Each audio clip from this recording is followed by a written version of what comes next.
One day I've just decided I don't want to hear it anymore, and I just put it on silent for years now. But almost like everybody did that. Everybody decided you don't want to hear our ringtones anymore. Yeah, because I remember ringtones were all the rage at one point. Oh my gosh, your ringtone was. Do you remember the adverts that they'll sell the ringtones? froggy ones? Yeah, you have to pay for them. All the ones where you can make it. We can be like, like you were literally a producer.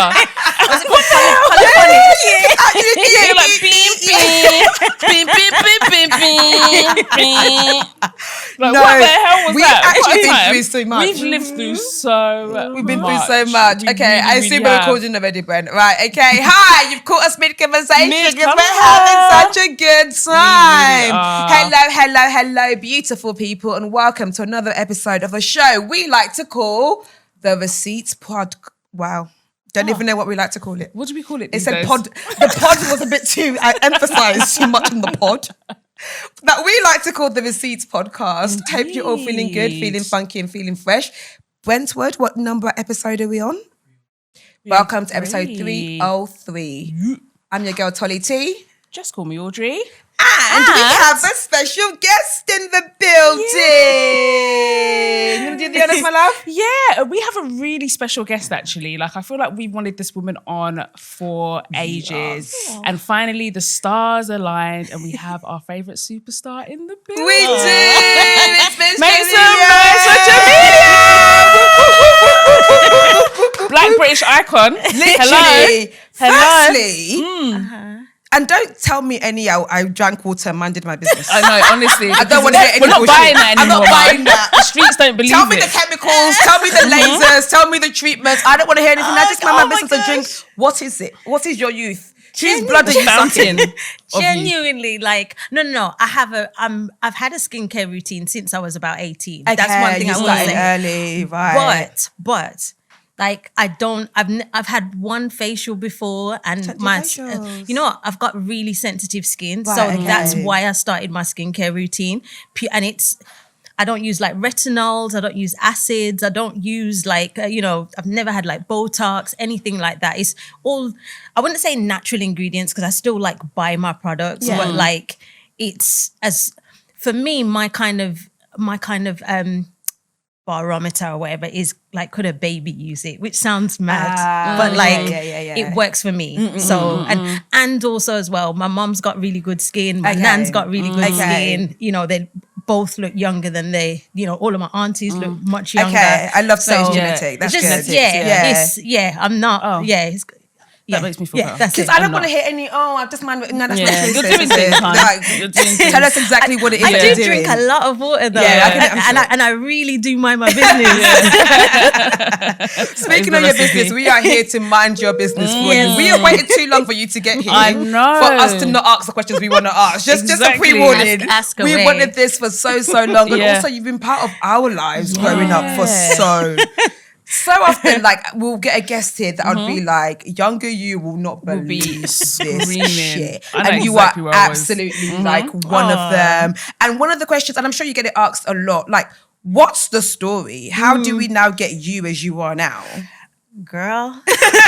So many things. It's so many things, so many versions, so many seasons, so many experiences. I think what I'll say more than anything is that the life that I've lived, like the 45 years that I've enjoyed, I feel like I've really lived my life. And I look forward to the next 45. Like I really, really do. I feel like without knowing it, I've been living in like these different seasons. There was a season where I was, a singer. There was a season when I was just a girl in Birmingham and, being on, you don't know Soho Road, but the Brummies will know Soho Road. Soho Road. Soho Road. Soho Road.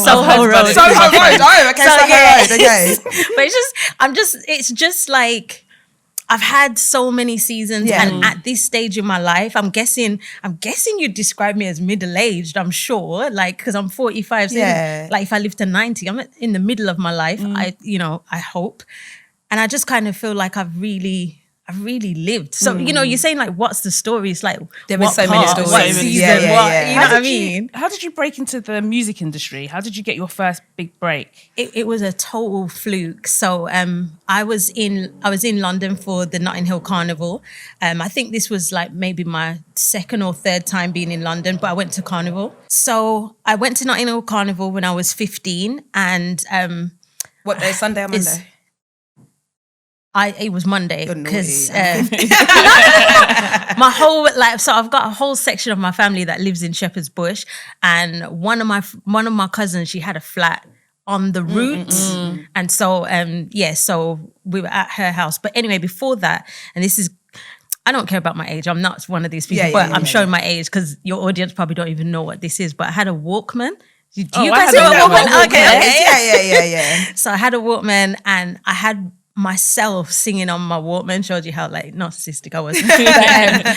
And I was listening to, I would just pretend that I was a singer. So I had a little karaoke machine. I'd record my favorite songs and I'd put them in my Walkman and listen to myself. Because to me, that was the biggest the dream was ever going to get. So just pretend. But then my cousin, she was like, "What are you listening to?" And I was like, "Oh, no. and she took the tape out, put it in a big like cassette player and played it to the whole family. And she was like, "This is not you singing." I was like, it is. So maybe that was like the Saturday or the Sunday. So anyway, this same cousin, her name's Alison, she took me to Notting Hill Carnival, and she goes up to, at Rampage, she goes up to the guy and she says, "Oh, my cousin can sing. Give her the mic. And I'm like, no. And then anyway, I ended up on the stage, and then I sang Right Here by SWV. And it just so happened that there was an A&R guy from EMI in the crowd. Wow. So he came, found my mom. He didn't come straight to me. He went straight to my mom. That's someone Not bad motives. That's when they come. That's a legit record label. Not your little shabby underground record labels.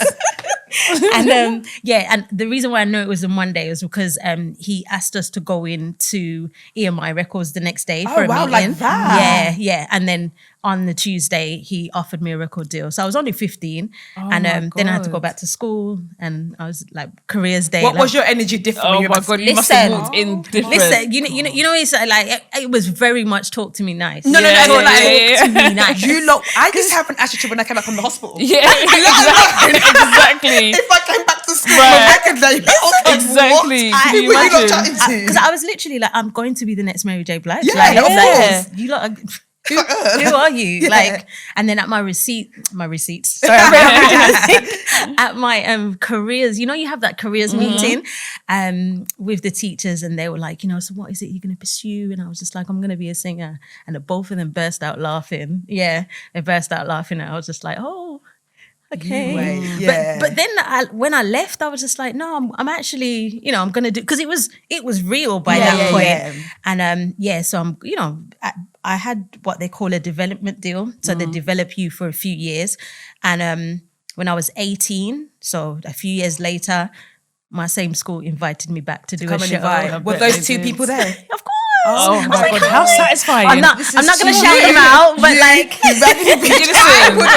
You're better than me. Teachers, you better believe in your students. Because you know what's so funny? Because every time a rapper's like, my teachers never believed in me. They said I was going to fail. Exactly. Like, you're lying. No teacher says Exactly, that. but it's the female artists, they really never do. say that. They do. They really their do. story. Yeah, they really Crazy. do. Because every time I hear a rapper, I'm like, why are you lying? Surely they've got more empathy. They said they're not going to amount to nothing. Yeah, no one said you're going to amount the to hell? nothing. Yeah. Because I think it's more that idea that like it's a creative endeavor. It's Yeah, not something, yeah. you know, but like go and do something proper, like be a doctor, you know. And to be honest, I don't know what. No. I wanted to be a forensic scientist. That was what I wanted to do. Like I wanted to be like one of those CSI people who, okay. But then I realized you have to deal with dead people. That's what I was going to say. My next thing, they have to deal with dead bodies and stuff. So it was a bit shaky at that point. And then this came along. I was like, oh, okay, I'll just do that. Oh, that's so cool. Yeah, that is and then super when cool. did you move to London? I've never moved to London. You didn't move? Oh, I love that for you. I was up and down you on stay the strong. train. Oh, wow. At those days, record labels would literally pour money into you. So like I could take the train, and I'd take the train. at that time I would stay with my family, and then it kind of transitioned into me staying in a hotel. But I never moved to London. Not to get in your business. It's okay. See, if I minded my business a bit more, things would be different. But was the initial transition record deal like big money? It was big money to me. For then, right, so my first deal that I signed was for 15K. So exactly. But my mom at the time was getting paid 12K a year. Oh, like outside of it. So for you, that's like, oh my God, yes, absolutely. And it was 15K, and then they paid me £600 a month on top of that. On top of that, okay. So I became exactly. So I became the breadwinner at home as well, especially when I had my daughter as well. How was that? Having my daughter. No, both actually. Like being the breadwinner in the home. Because I started working quite young. I started working at 14. Yeah. And I remember it wasn't even anything. Yeah. My first paycheck, I remember being really excited. My mum was like, oh, the first paycheck has to go to the family. I was like, what? Yeah, exactly. Half. So when I was serving pizza, what do you mean go to the family? She's like, yeah. And my first paycheck, I remember I had to use it to order everyone Chinese. Yeah, black when they were eating, I went to slap that spare wing. Like, why are you not enjoying this wing? But I'd realised she did it with all of my sisters. Every single one of us, our first paycheck, we had to spend it on the family. I might do that one as well. I wasn't, now I'm older, I'm like, it's not the end of the world to get Chinese, you know what I mean? And I think it's this kind of bringing up of the where we. Yeah, this is not just, you don't just get rich and think everyone know where we here, we're not an I. So to have that much more money than your mum, what was that like? I personally loved it because I felt like I could take a lot of the stress away from my mum, you know, just being able to pay the bills. And not be a burden. You know, and, you know, everyone could eat what they wanted and we could, you know, I think I first had McDonald's when I was about 15. Really? Like, because, and, you know, I first went on holiday at 16, like my first time on a plane, and I went to New York and I loved it. My brothers went on holiday. Like, I feel like our lives changed for the better at that time. Like at that time, as I said, it's all seasons. Yeah, of course. And it was a lot of money at the time. At the time. Yeah, I mean, like a lot of money. I think there's also something to be said about record labels seeking out people from lower income families. It's a thing. It's a thing. And so, you know, because if they were to offer my daughter a record deal today and offer 50K, absolutely not. Absolutely. And or even the equivalent of today, like you know, but I think when you are offered the types of money that you've never seen before, especially in one go. And for that label, it's nothing. To them, it was changed. They were spending like 250K on my music videos. Oh, wow. So like, the budget was you different know, it was very different. So how long between your like developmental, when you signed your deal and you actually launching? So it's 3 years. Yeah. So in that time, I would have been like doing like dance lessons, and I'd never been in a studio before. So I had to, you know, learn how to put harmonies down or how to write. And I would go in with other writers, learn how to, you know, even just put a song together. I thought I knew everything, but clearly I didn't. And then by the time I was about 16, 17, then they start making you put on like showcases to like industry insiders and stuff like that. One of my first showcases, well, I think it was probably my first showcase, I'll always remember, because they said, she's, you know, I overheard a conversation and the conversation was like, you know what, she's really great, but she'll never make it because she's way too dark. And I was just like, I thought that would be way later on down the line, the colourism thing, it starts that early. Yeah, and the thing is as well, coming from like the environment that I was in, I was raised like Rastafarian household, very Jamaican upbringing. Birmingham is very multicultural, but you're also able to kind of maintain your own culture and, you know, cultural norms. And I think I just never, ever even thought about that you were dark. Like, it just wasn't even a thing. Yeah. So, you know, for that to be presented to me, I was so baffled. I was like, what? Did it become a new insecurity? Or were you just like, whatever? Do you know what? I think I was more like, whatever. Like to most things. I think I was very much like just rejection of anything negative. I think I've always been that way. Yeah. And I think I'm still like that. I'm just like, you can't let negativity like breed. Yeah. So yeah. but yeah, I will never forget But hearing it's fascinating that. because those are the people who invested in you that said that. Yeah. So why are you investing in me if you think it's not going to be a thing because I'm too dark? Yeah. Why did you? So yeah. Why and did you start this? The man who said it, I ended up working with him for like 10, 15 years. Did you ever bring it up to him? Never. Because you know what? I feel like it's much better for you to see how wrong you were and also just as a learning opportunity for him as well, like to just know, like I know, because I think colorism is an issue in the industry.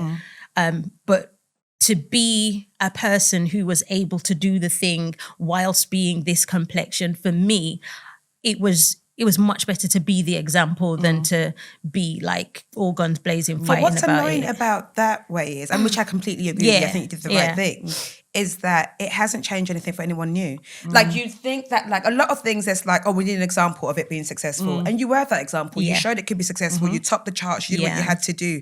But yet everybody after you still faced the exact, oh, she's too dark or blah, blah, blah. So it's just like, so what was the point of me proving it to you? And I think we still experience examples of it today, like 2026, and it's exhausting to me because even if we have a dark-skinned person who's, and I don't even think I'm dark. That's like, the thing, I don't. yeah. Do you know what I mean? And it's not. Do you know what I mean? Yeah. And it's not. Like No, I'm one of those. I'm one of those people that I would like to be. Like one day like, on this wish I podcast, I was said I'm dark. dark skinned and the girls cussed me. Yeah. Like, you are not. I was like, oh, I thought I was.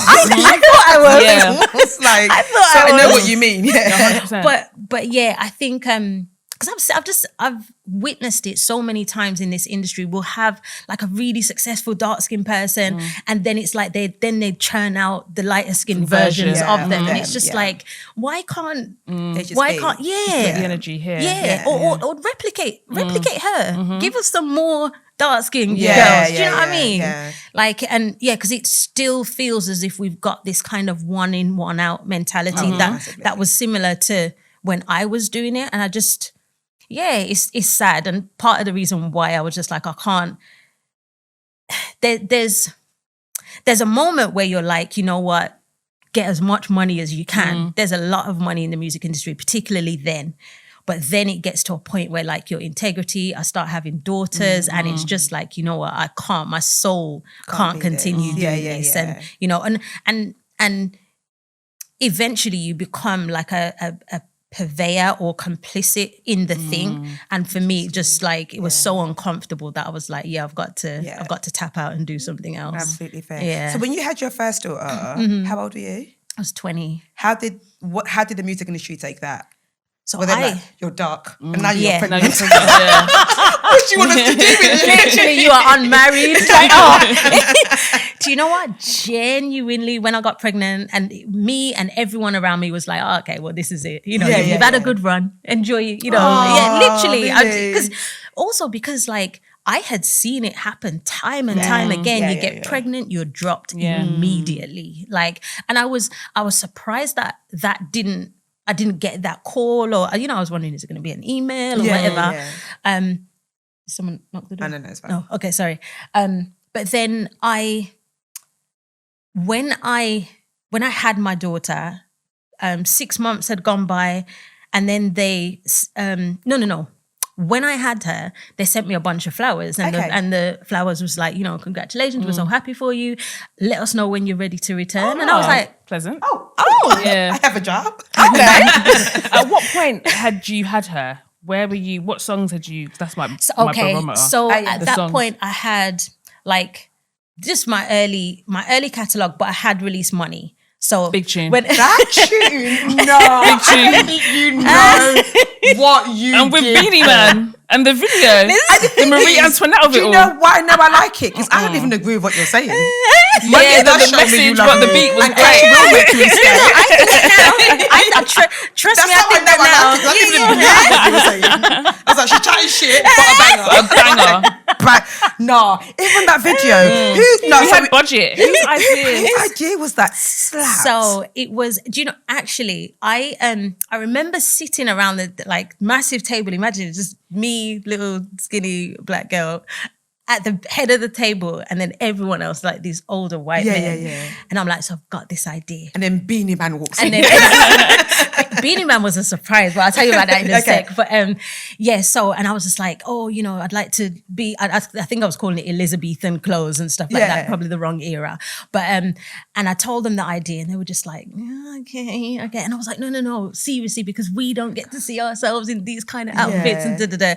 Anyway, these amazing producers, Max and Dania, came in and they kind of put my ideas into like a real proper treatment. Yeah. So they could understand the vision. And obviously they smashed it. And it was amazing working with that them video as was well. your idea? Yeah.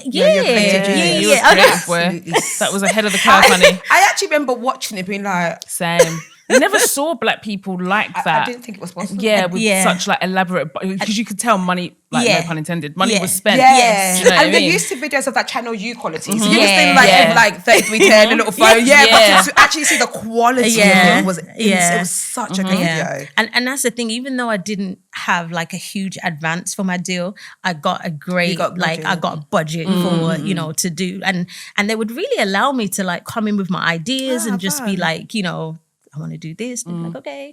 Once they flew me to Brazil just to do a photo shoot, and you guys will never see the photos because we didn't like the photos. It's insane. But, and this is the thing, I will say all of that. At the end of doing music and like not like putting music out and leaving the record label, I owed the record label £11 million. Yeah, so it's all good when you're on the jets and you're doing, you know. Wait, so did they do that thing they did with the other boy band where it's like anything they were charging you? NSYNC. So was it NSYNC? But it was flying them everywhere. All the labels were doing that. We were taking private jets. Like I would, for instance, you just assumed they were paying for it. And it's coming out of your budget, I had your advance. No idea. And I found out because I was just not getting royalties, not getting paid. And I remember once I was just like, well, why? Like I wrote all my songs. Why aren't I? And they were like, oh, it's because you owe 11 million. I was like, oh, okay. No, just kill me. And where my money just cook it to kill me because where's my money 11 million? Exactly. Well, the fact that fucking say that number to me that exactly. I thought you were gonna say 11K. I can't lie. 11 million. 11 million. So, but.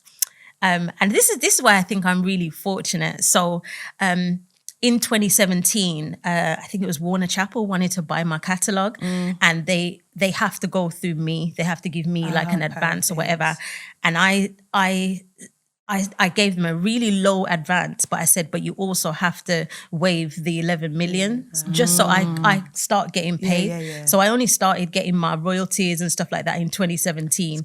So they did waive the 11 million. So yeah. But yeah, you're like, I'm never gonna be able to pay 11 million. But is it kind of like student loan? Where it's like they take about £5 a month. Yeah, literally. But it was like I was paying for the rest of your life. Yeah. I would never see that money. My daughters would never see that money. So yeah, but in 2017, and I needed it, boy. So it was good. It was good. Okay, so we need to go back. Beanie Man was a surprise. How was Beanie? What happened with Beanie Man? So Beanie Man has always been one of my favorite dancehall artists, and the producer Colin, he literally went to Jamaica.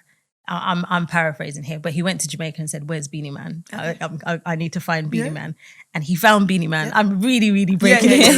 But also, I believe that you can land in Jamaica Airport. And I would actually like to see Beanie Man. And someone will find you for him. I think that can happen. Yeah, literally. And and so the studio was down the road from my cousin's house. So he was just like, oh, come to the studio. I've got something to play you. When I tell you, I bawled. Like I was, because it was like, I had Beanie Man on my wall at home. Like it was just like, what? And at the time, he was like number 5 in the charts. Oh, yeah. So even for him to still do it, knowing he's riding high, like I could not believe it. And then and we released quite soon after that because obviously he was already in the chart, so it was like so it right makes that sense. way. Yeah, of course. And then it went to number 5, and that was like, you know, that's when I like got to go on Top of the Pops and we had so many good shows back then, like Ian Wright's show, Richard Blackwood had a show. Yeah, Richard Blackwood had that. Oh, we love you, Arby. And he had that TV show as well. The Richard Blackwood show, Singled Out.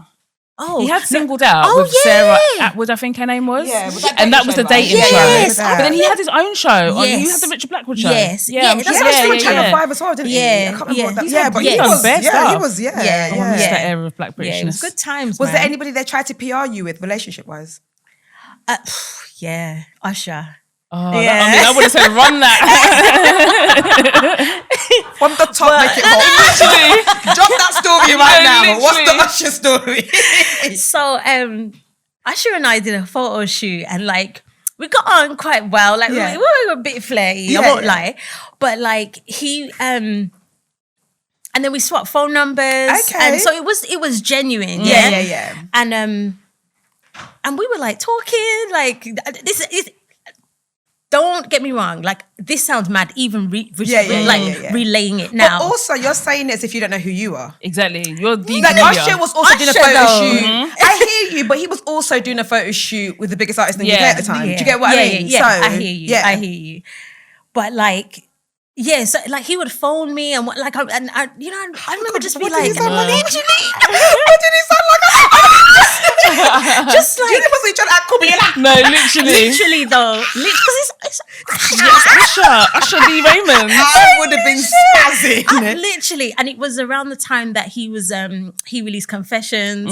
So I'm just like, no way. Please take me back to the first time. Look at your phone. Please, honestly, what did you do? Raymond. Do you know what? I actually remember when it was. I was just about to get on a plane to Australia, and Tasia answered my phone. So Tasia was about 3. It's Usher D. Raymond. Look at your mum. No, he was really sweet though. He was so sweet, and I was like, you know, I'm really sorry, I'm gonna have to go because I'm about to get on a plane. I felt so like, I'm unavailable for you. Yes. But and we kept in contact, and I think. And I don't know if this would have been when my phone was hacked, so this was a whole nother story. That's a whole. But like, but basically, so there was another date where Usher and I were both in London, and he was like, "Okay, let's go out," but. I was just like, well, where are we gonna go? Like, and he was like, let's just go to the movies. And I was like, okay. Yeah, exactly. Yeah, to my location. What's the movie for? I got VCR here or VHS, whatever you used to call it then. Oh my god. DVD and Blu-ray. DVD and Blu-ray, please. Come round. Oh my gosh. So did you go cinema? So he was like, yeah. So we arranged everything to go to the cinema, and then. I'd say about half an hour before he's ready to pick me up, he calls me and he was like, look, I've just found out, the paparazzi have found out where we're going to be. So I don't think we should do that. And then he was like, oh, you should just come to my hotel. That's what I'm talking about. My man. No, you didn't go? No. Would you have gone? Like mad. 21-year-old me. I would have gone like mad. Oh, let me think. I was about 24. I'm already sexting. I'm not even new to this. I've already had sex. Literally. Stop it. I was a civil virgin. I'm not even new to this sexting. Yes. I'm literally like, to my driver, I'm like, it's gone. Like, turn around. But you know what? Think about the course of history. Oh my God. Imagine. I just thought like you know, I don't just want to be one of the people. Like, how many people would he have invited to his hotel? Like, I don't want to be one of them girls. Like, she remembers who she was. I would think I'm special. So I'd be like, I'm not like them. You fall in love with me. Like, fine. I can't believe you didn't go. No, I didn't go. No, because I just feel like, what does that mean? Like, obviously, like you want me to sleep with you? Oh, like I'm no. Fair enough. No, I hear it. But is that where the communication then stopped? Yeah, because it kind of, I think I made him feel bad. Yeah, his ego was probably bruised, isn't it? Yeah, I don't think he was used to girls saying no. Of course, you know. Yes, Usher. And and I'm not gonna lie to you, like I'm gutted. Like, do you think about it sometimes? Yeah, I'll be thinking about it. Good girl doesn't pay you, though. Right? Good girl It don't pay off. does not pay off at all. Because even if it didn't become a long-term thing, to have for the story, the for the experience, story, I cannot lie, I'm doing that. Yeah, I'm doing it. Yeah. Because I even feel like the creative juices would have flowed. Yeah, do you know what I mean? We could have made got a song out of song. it. Something could have landed. Yeah. Gosh. I wouldn't go as far as to say I regret it, but like I wish we'd like stayed in contact. Yeah, Do you know what I mean? course, Like we could have had a different day on a different time. Exactly. Yeah, but yeah. You could have hit him up when you was in America, like, hey, I'm here. Yeah. My head is going to, let's say there was a world where it did work out. What does that look like for cultural references now? Yeah, I exactly. think then you become that person that's like, she was British, you know? Yeah, exactly. Story, like, Yeah. wife was British, you know? Yeah. Like, that would be the British like Wall of Fame. big Like that would British actually moment. how we Yeah. feel special. To be like, oh no, she was Britain. That is so cool. Yeah, that is such a cool story. So that wasn't even PR. That was That was real life. Well, yeah. So I'm the reason why I mention it is because it was like I remember there was an attempt to make a story out of it. There was already this is another thing. There were already rumors about us. There were rumors that we'd been engaged. There were rumors that we were together. Like after that photo shoot, because I won't lie to you, the chemistry was chemistry. there, It was yeah. like Photo it really shoot was. for? It was for. It's giving Vibe magazine. I don't know No, why. I think it was like Smash Hits It's a or big like celebration CD in the UK. world. Yeah. I'm gonna look you guys up. Yeah. Carry on It's- talking. I'm gonna look you two up. It looks very cozy. I won't lie. In But my yeah. mind, I'm visualizing it and I'm seeing like he's topless. No. Oh. He had like a jacket on. Do you know what the funny thing is? I'm gonna say it. Yeah, he was stood on a box. Oh, he was quite short. Oh, I can see Yeah, he is quite short. Ah. Wait. Do you know what? It's so funny because looking at the picture, you can tell he was on a box. Yeah. Looking at it, you can actually tell he was on a box. Oh, that's so cute. Yeah. Oh. Yeah.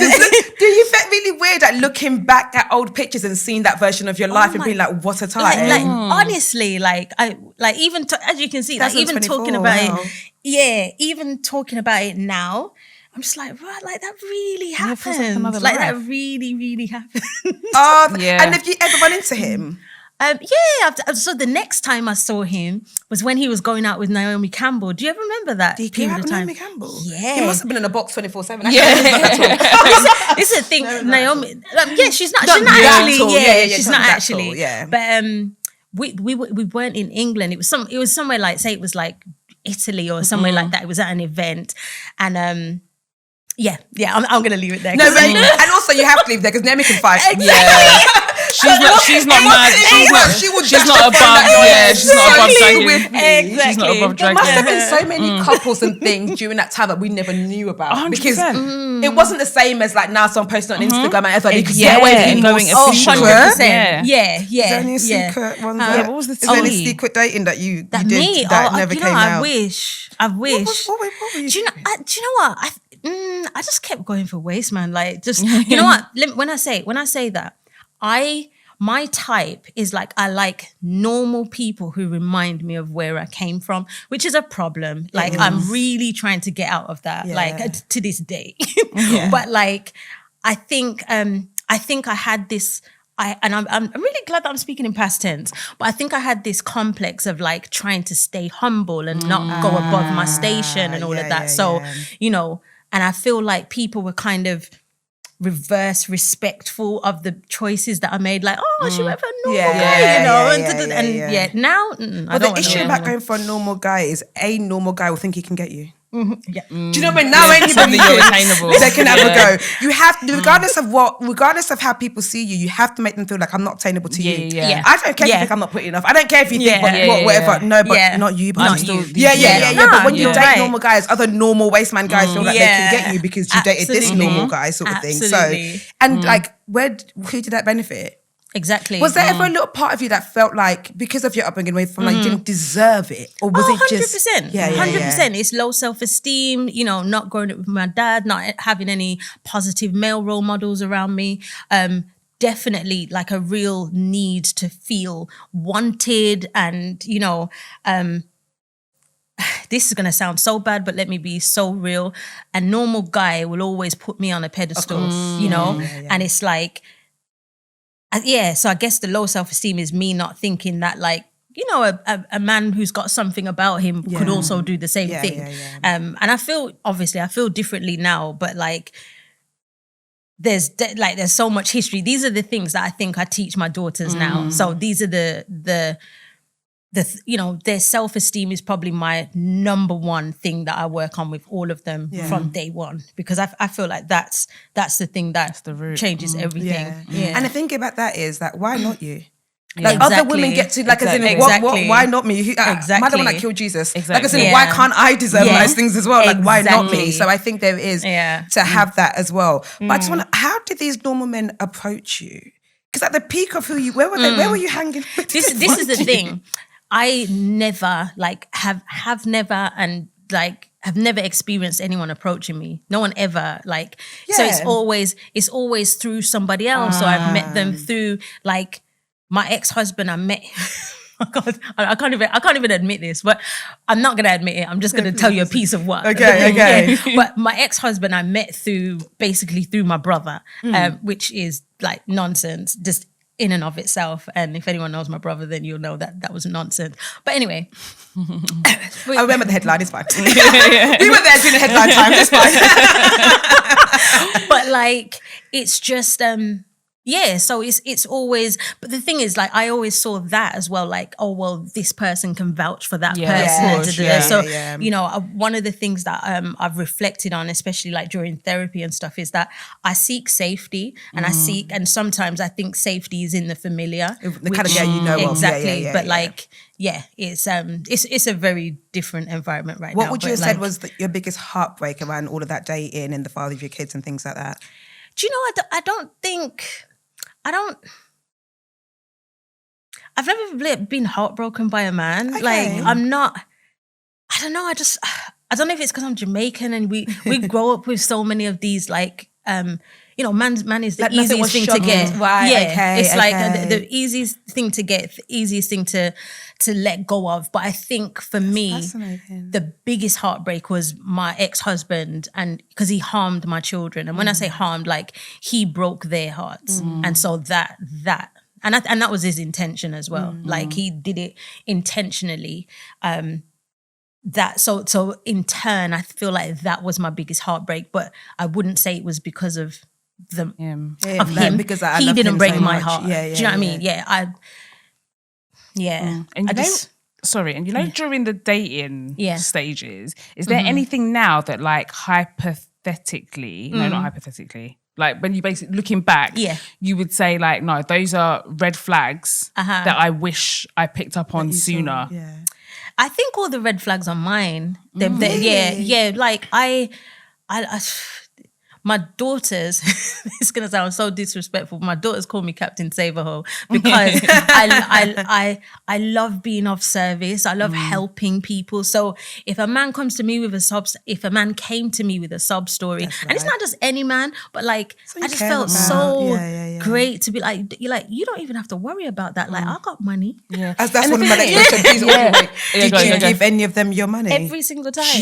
Every single time I did. That's what I'm saying. And that's like, I don't find it disrespectful that my daughters have called me that. What do you mean? As in like, oh, they were stuck on a little O2 bill? So my ex, you knew you had 11 million, you were giving people money. Okay, sorry. I didn't remember. I only found out in 2017. Okay, but so my ex-husband, he had a credit card that I would fill up every month, like he had an allowance. And he would still buy me rubbish gifts, which was that was infuriating.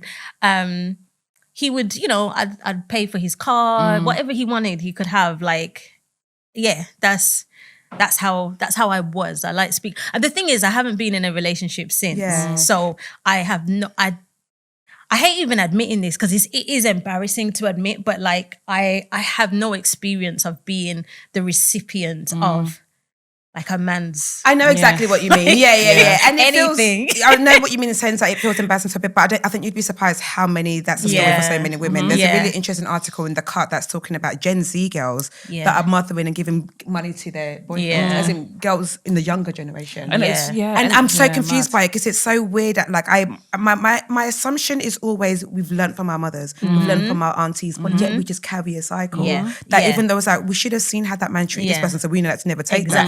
And I'm someone that can say that, but I've definitely taken things that my mum dealt with and then took it from my man as well. And I think there's a little part of you that thinks, well, that's what's meant to happen. Yeah, like you're just meant to do these things. And when you said about being Jamaican and the idea being like a man is an easy thing to find, it's so funny because I think what my African upbringing is so different to that. Yeah, you do not let that man go. Men are the diamonds in the rough, hun. Where's he going?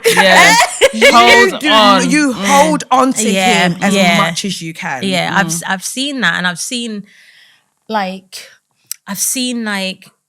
people holding on to relationships and also kind of seeing their length of union as an accolade, and it's like, well, you've been but happy what for the are last you 12? unhappy? Do you know what I mean? And to me, that's sad, and it's something that, you know, I would love to have a relationship, but I only want the right relationship. What would you want out of a relationship now?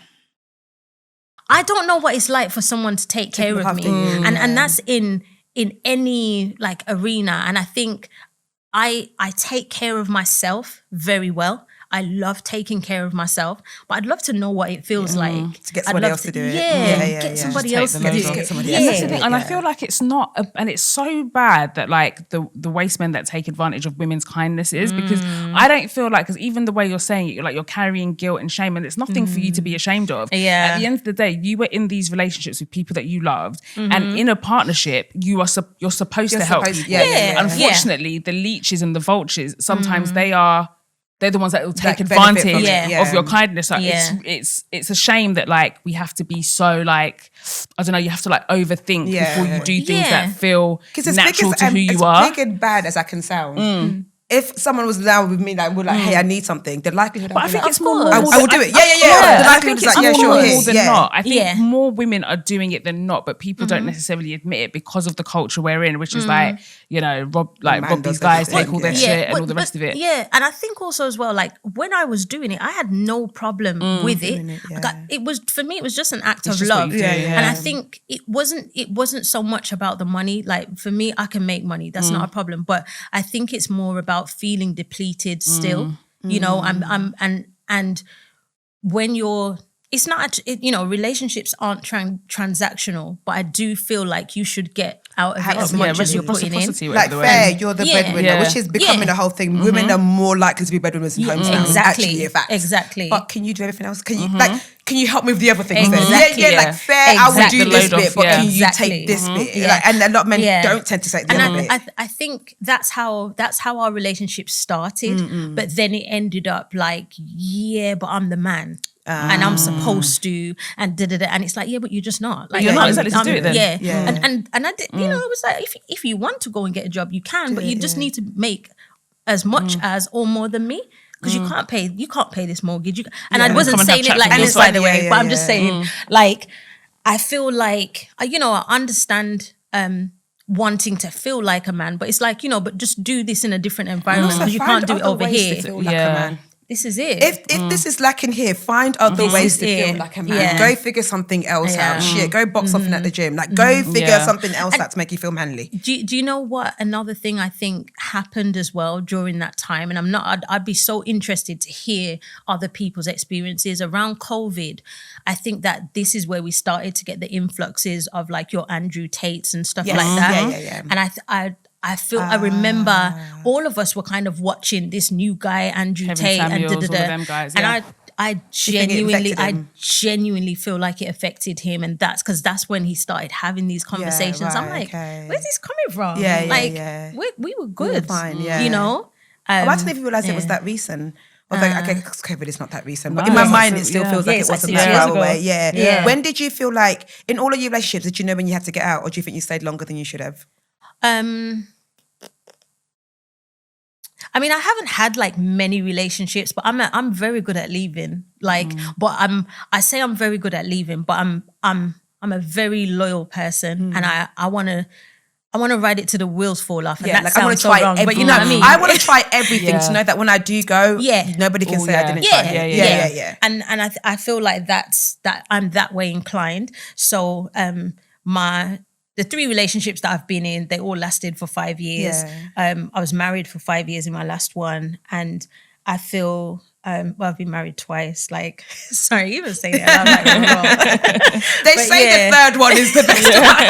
There's not going to be no third one. I'm not interested. Like, I'm just not interested. But I feel like, so I am of the thought that you should be in a relationship. Relationships should not be this like, oh, we have to be together forever. I genuinely believe, like, and I used to say it to, I feel like I'm revealing myself, and I'm like, you know what, maybe this is where he left. But anyway, I would say it to him, like, I'm going to be with you until I don't want to be with you. Like, you know, I'm going to love you until I'm not really feeling it anymore.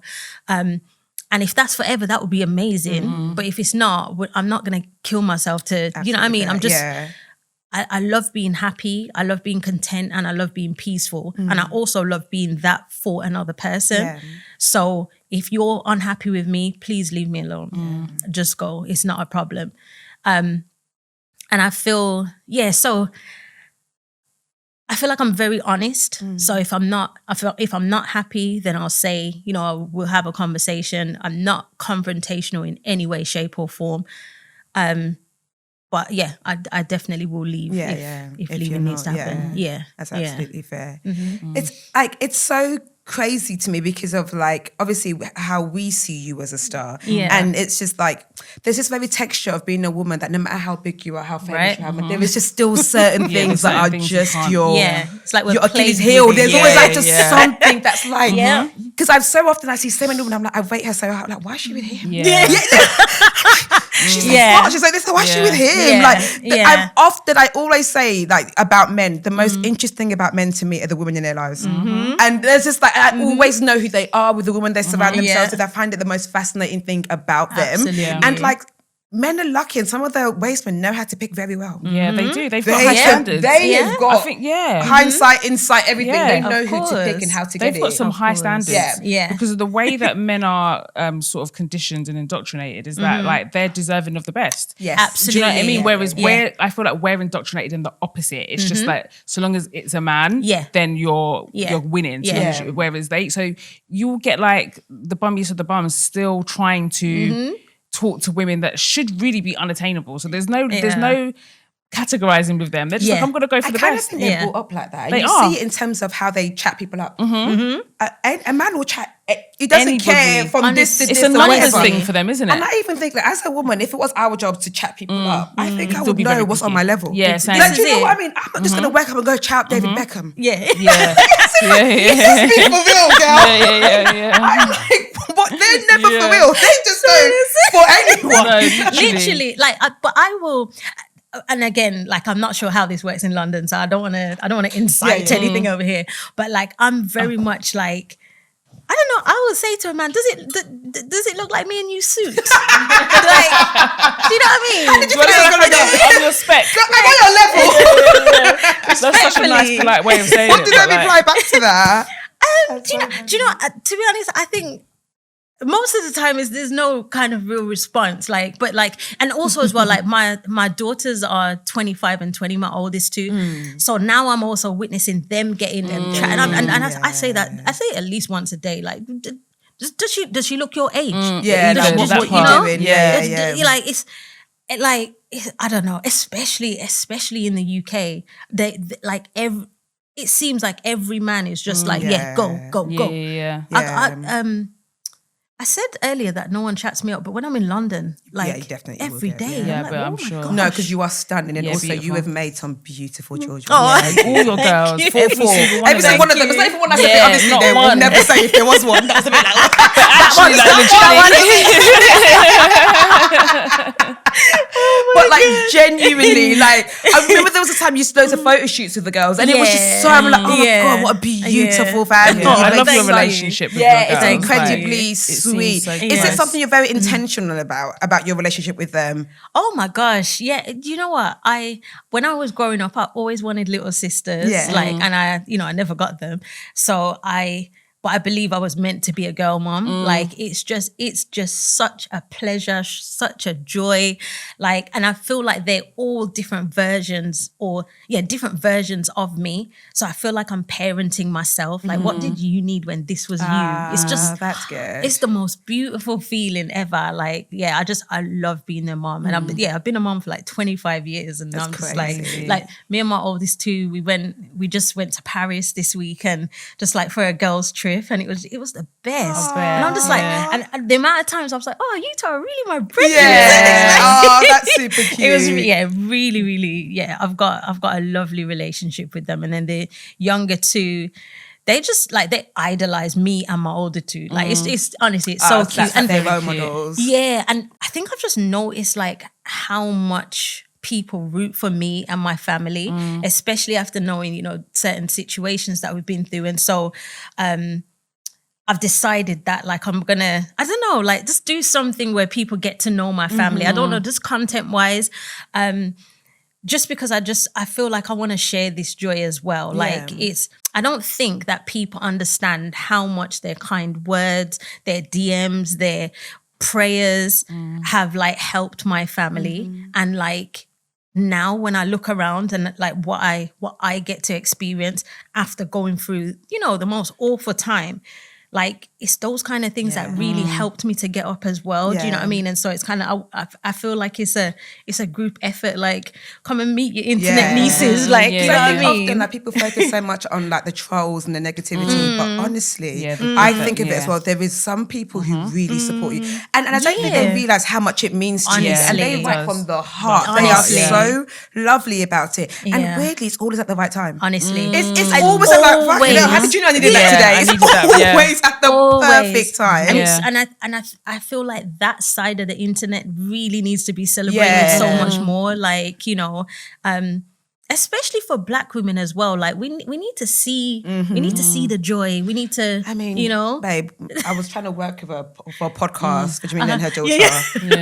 The offer, I'm still here. The offer's still available if you guys want to do it. You've got a production company if you want to make it easier for yourself and do it under here.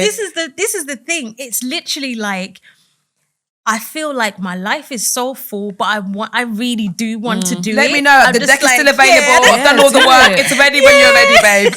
Whenever you're ready. I feel like that's my purpose, to share the joy. Like I feel like I've told you the drama, and it's not that anymore. It's just not like, we're happy. And I'm not saying like we're over it. I don't think you ever get over your traumas, but I think you learn to live with them. Yeah, definitely. And my 20-year-old, she's coming back to Dubai to live with us, and so we're all going to be back together. And I'm just like, oh, this is such a celebratory season for us, and it's just like, I don't know, I just feel like it's right to share it. Was there ever a time where this version of you that's happy felt so far away, right? Because from what we know as viewers, we saw you were making great music, and then you just went away. And I think often. I think as listeners, you just think, well, I guess here's the next batch of musicians. Like you don't think about, wait, what actually happened to the other ones? Like, when did it stop, like in terms of music and being in the spotlight and all things like that? Do you know, I think it was a really conscious effort. I remember my daughter started to become affected by it. I can't remember when this was. So my daughters were in school at the time, my older two. And someone tried to pick them up from school, a journalist. Yeah. And so, and as... Oh my God. Yeah. And the school, they knew my password to pick up my daughters. So the press scary. And the journalists, they can feel like stalkers sometimes. But to do what with my children? Exactly. Right. To take them and do what? To take them where? Like, and so it was absolutely terrifying. And I remember... So what I think happened at that point, so they say they were maybe 6 and 9 or something like that. I literally just became a recluse because I was so I was so wary about like who's doing this, who's like how did they find out my password to pick up my daughter from school? Jesus, and it was crafty back then, man. And if my daughter hadn't said, I don't know this person, smart. Where would my child be? Like, Jesus you know? Christ. And so I think when I felt as if it was a threat to my family, I just say, I think I became quite reclusive. I hated being like found by the paparazzi like that. It was just terrifying. And I know like to other people, like there were other celebrities, probably still to this day, who would like call the paps to come and, you know, I'm going to be here. I just hated it. And but I love entertaining. I love working in entertainment. So I've spent the time kind of like carving out, like, how can I entertain, but maintain like privacy or keep my children safe, keep my children out of it. And I think I just kind of, and because especially in like 2017, which is nearly 10 years ago now, which is mad. That's crazy. That's crazy. Jesus Christ. Because I started to like get my royalties and earn money from the music that I'd made before, it meant that I could slow down even more. And I didn't, you know, I wasn't like, I have to work. Like chasing the bag, you know, It's like I feel like I can really pace myself and just, I only do what I want to do, which is such a privilege. But yeah, and I believe like the last 10 years have been just spent just finding out who I am and what I want to do. And, you know, I do want to remain entertaining. I just also, I love my little life as well. So, you know, if I can find a way to mix the two, then buckets of it, You were doing TV work. How did like the TV work? Was it Loose? You were on Loose Women as well for a bit. So I presented for ITV, Channel 4, BBC. I did some live shows. I presented Big Brother's Big Brother, or whatever it's called. Little Brother, that one. Whatever it was called, I did loads of those kind of shows. I was on Loose Women for 3 years. Is it 3 years? Yeah, I was on. God, I went by quick. Yeah, I know. Why did you But leave? even that was like 10 years ago. So for me, Loose Women was really difficult. Was it a toxic environment? It is. No, the smile in her face was No, it's exactly that. Like for a Black woman, especially when I was on it, it was just like you were like, everything that they speak about is agenda based. So you can never, especially as a Black woman, you can never give your take or your point of view, your perspective. Or so you have this meeting in the morning about what you're going to talk about and what you're going to say. And then they're like, oh, we're just going to have to run this past the lawyers. If you mention anything about racism or Black and it was just kind of like, I remember there was a report in the papers where they were reporting that like, Sharia law in an ice cream van. There was a woman with a hijab serving ice. She had an ice cream van. And I was like, this is so racist. Wait. Explain to me. The headline was Sharia law is now being served to your children. Because a hijabi was serving ice cream. That is insane. Insane. So I'm like, it was called that she had an ice cream van. What the hell? That's a unique story. Cool. Exactly. And I was just like, this is absolutely disgusting. Like, you know, and to the point. So that was going to be one of the things, because it was like, you know, like they weren't saying it, but it was basically Muslims are taking over England. I'm like, but it's not, it's number one, it's not true. And number two, like, so what if that, it just didn't make sense to me. And they stopped me from talking about it. And then on the show, I had the article in my pocket and I was just like, and this in the paper. I got in so much trouble because the lawyers already told us that they were absolutely fuming. And it's live as well, isn't it? Because I was just like, why? I was like, I said, this is an example of racism. Like, this is disgusting. But then, so that's 2016. And around that time, I think that I became increasingly passionate about racism in the UK. I would talk about it, but it took away so much of my work, so much of my opportunities. And it was affecting my real life. I'd get stopped by the police like at least once a week. The police were harassing me. And then people would start turning up at my house. I kept getting like BNP letters in my like post box and stuff. So, and I was just like, okay. So again, I'm just like, you know what? It's unsafe again. It's unsafe. It's not worth it. So But as I said, so 2017, I started getting money. So I just went quiet I'd say for about 5 years. And that's when I had my third daughter. And then I was offered, I did little bits and bobs in between the time, but nothing major. And then in, I guess, like 2021 or 2021, I was offered Hollyoaks. And I was like, I'd love to do that. I'd just love to do that. And then so I did that. Then I did a film with Lamar called Little Darlings and loved it. I've also, last year I did another acting job for the BBC. It was called Just Act Normal. Yes, I watched that. The girls with their mama died. Yeah. That show was so it was so weird. So weird. And the chicken in there. Literally, it was really, really good. I thought it was really good. Yeah, I loved it. I loved being a part of it. And so I think doing those things over the past few years have definitely kind of, and also, by the way, most of those things, Hollyoaks, I've done 2 TV shows, one with Channel 4, one with ITV. All of that was whilst going through the most traumatic period of my life. But I think it also ignited something in me. Like, you know what? I love entertaining. I love this side of things. And so, and if I can do it in the midst of all of that, I must can do it now. TV? Yeah. Do you know what? I've commissioners. I mean, come on. We're putting it out there. ITV and Sky. You and your daughters, that would be so fun. We actually have never seen this version on British TV. We have seen every version of people on Lonely Ways Essex. We've seen Jamelia. We've seen that repetition over and over again. What does it look like to have a black British family on reality TV that is famous? And it's like, we've never seen it. With legacy, by the way. Do you know, like, there have been a few different commissioners who have, like, looked into the idea, and it just never with us here, and you know, because I did a show called Drama Queens, and me and my girls were on it, and it was so fun. It was basically a reality show, but following different people, different actresses, and and so off the back of that, they wanted to do a spin-off with me and my girls, but like it just didn't. It just didn't get to the end of it. And so as like someone who's back in the entertainment industry, has been in this for quite a while. Yeah. When we face them things of the like, because our gatekeepers are the white older men who always say no to us. Yeah. How do people who are black in this industry, what can we do to be like, shit, we'll make it happen ourselves? Like, as in, is that a thing that can happen? I think like exactly what you guys have been doing it. Do it. Yeah. Like you put, but I think it might not feel more like a stamp when you see it on a we still have that thing in us.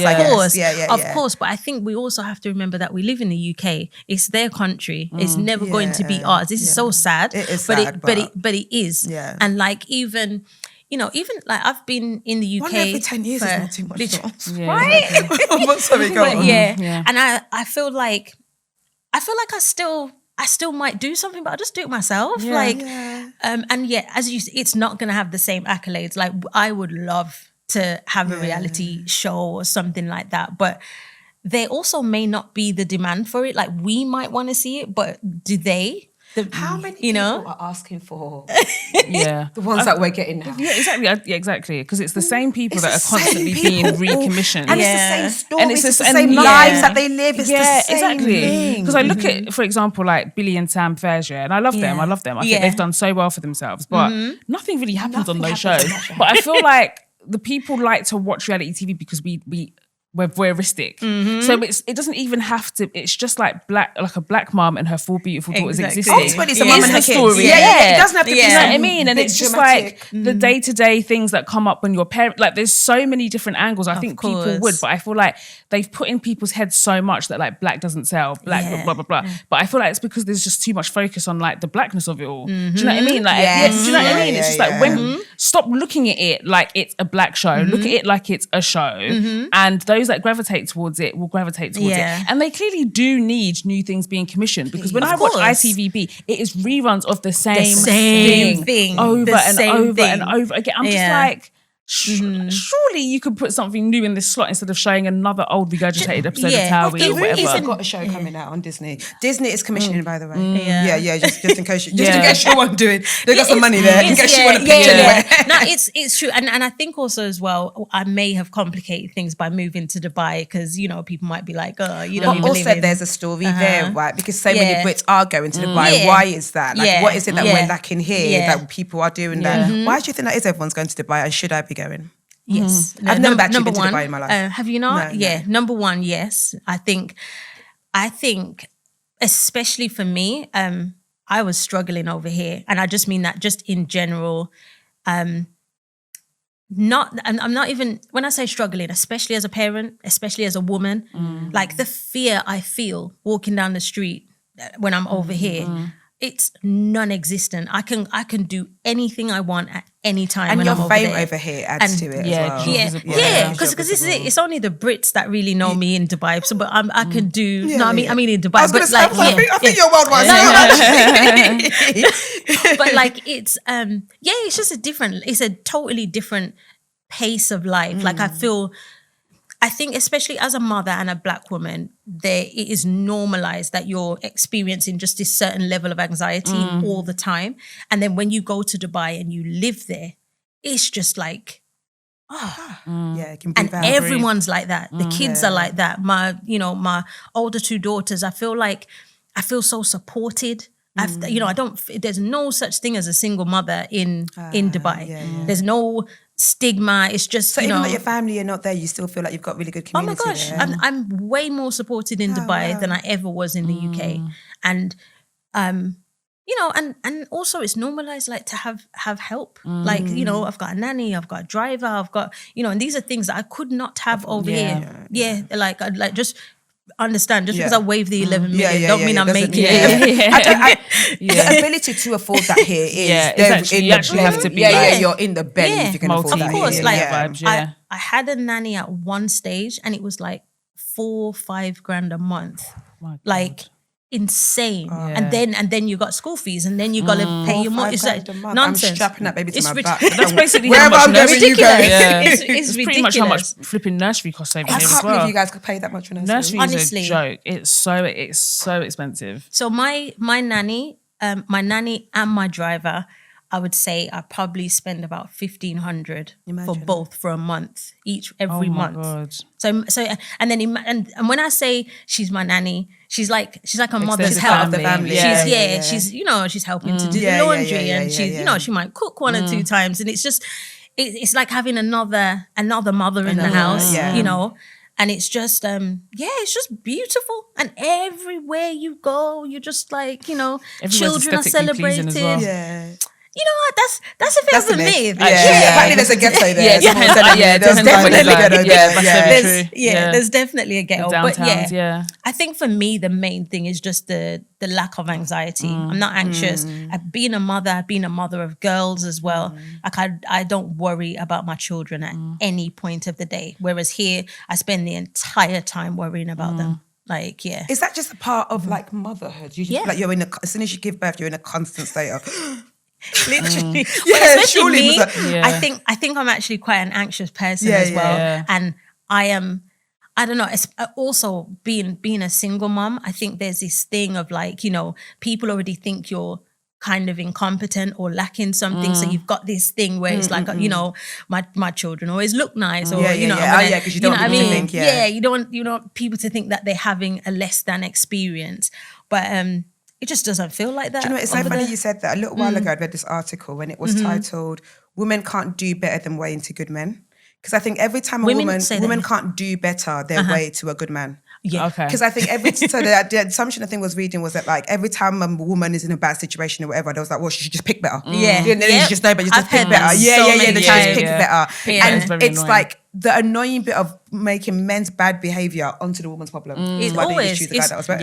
it's that always. I've probably said that to myself, to other people, to be like, you should just pick someone that was better. But let's acknowledge that sometimes men are liars. Wow, yeah, they usually are in the beginning. Like, do you think anyone goes out of their way to enter a bad relationship with someone who showed their ass from day one? Of course not. Obviously, like, you know, why don't you give me something better to choose from? Exactly. How about that? Like, make that the thingy, because that they're never told to do better and change whatever. It's just the woman to be like, you should just do better, just higher expectations. Exactly. And I think also when women tell their stories, and you have to remember that part of this is about silencing women. They don't want us to tell our stories because and that's why we're to blame. So that's why we get attacked for it, because there's never any fire on the man who has done the thing. Even when it's clear as day. And it happens all the time. I mean, I remember, me kind of telling my story and just like the amount, like thousands and thousands of women. And it's always other women as well. Oh, always, yeah. The ones that resonate. It's always other women. And I'm like, I thought you'd be on my side. What, as in, women like getting onto you or being supportive?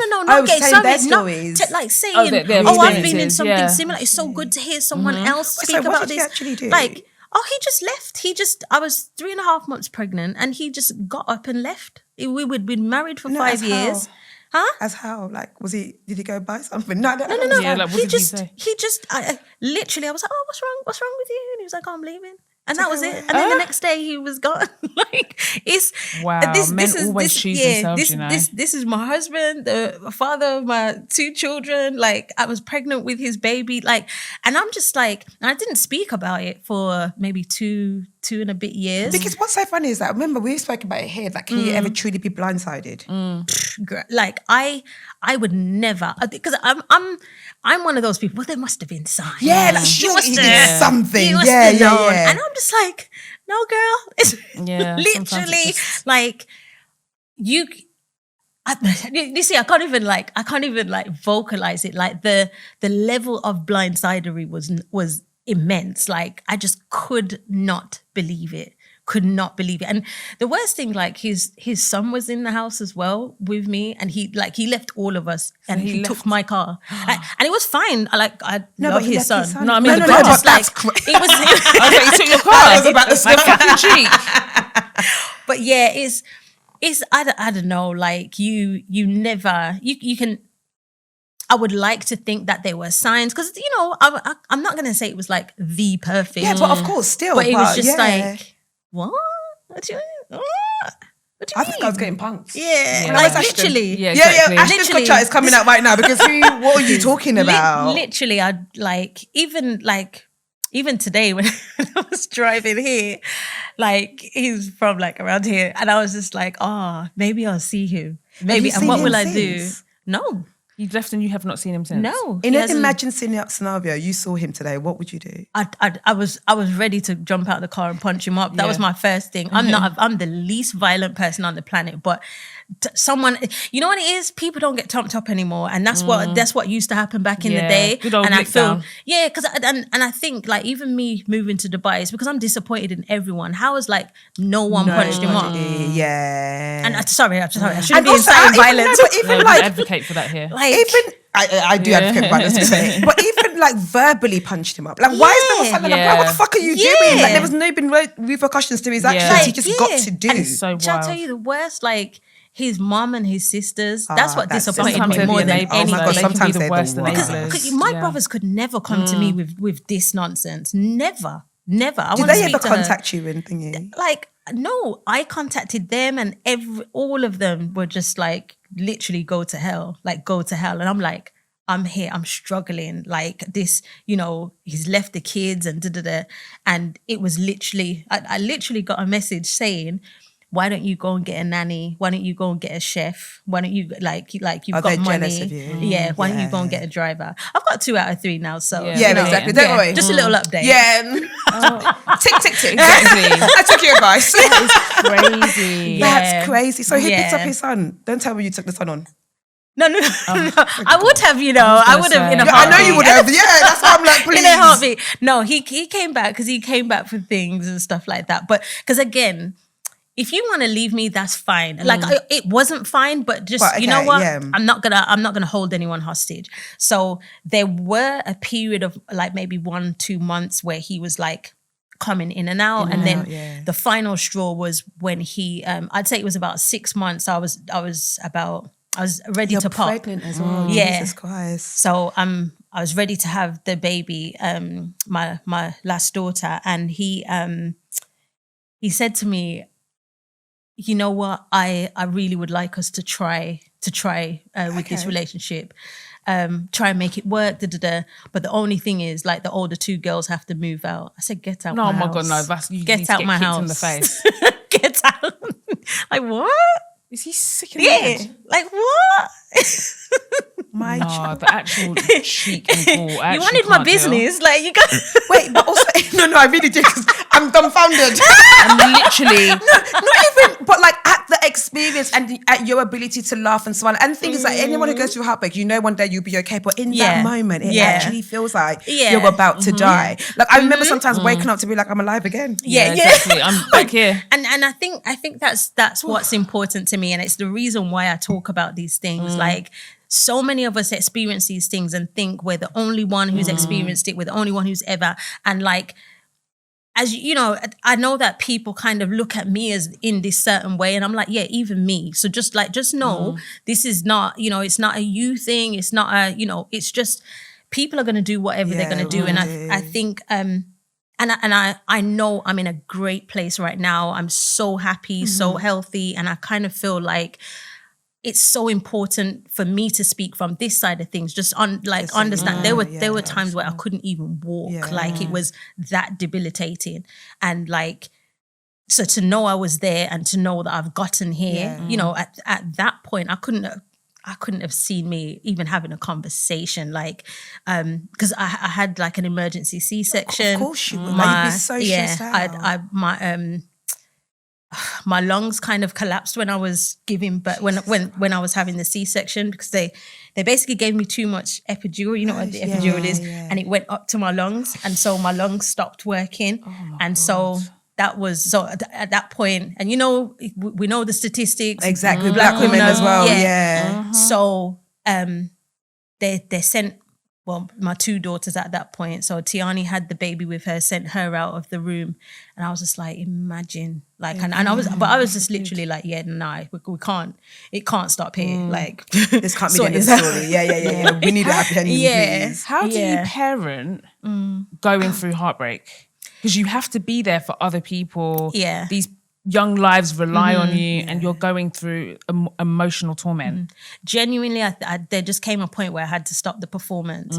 I think a lot of parenting is a performance. It's I've got this, we've got this. I've got things together. I'm a mom. I'm the mom. I can do it. Yeah. And I think, it just came a point where I had to have an honest conversation with my older 2 daughters. My little ones obviously were tiny, but like my older 2 daughters, I just had to say to them, listen, I ain't got it. And Taisha at this point is like, what, 22? She just turned 21. Tiani was doing her GCSEs. True was 4 and just about to start primary school, and Dream had just been born. And my C-section was a mess. Like, it was a lot. That was 2022, October of 2022. Is that 4 years? That's nearly 4 years ago. Oh. Do you think it affected how quickly Taisha grew up? Oh, of course. Yeah. Oh, absolutely. Just thinking about my conversations with her. But yeah. Like, with where Tasia, like, I absolutely would not have survived without Tasia. Like, absolutely not. And if anyone knows me as a parent, they will know I'm an oldest daughter as well. So I never wanted oldest daughter life for Tasia, ever.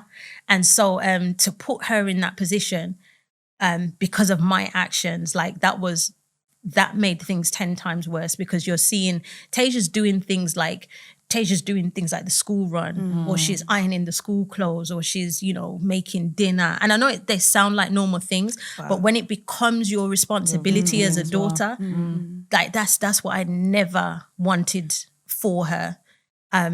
And so like we moved to Dubai in 2024, and like Tasia's like she's only just been allowed to start cooking again, and because I'm like relax. Do it if you feel like it. So and moving to Dubai has all been like about rest and recuperation and recovery, and I also understand that we're truly fortunate to have been able to kind of carve out that time to let that happen, but during that time, what were your friendships like? Did friends show up for you? All my friendships kind of just fell away.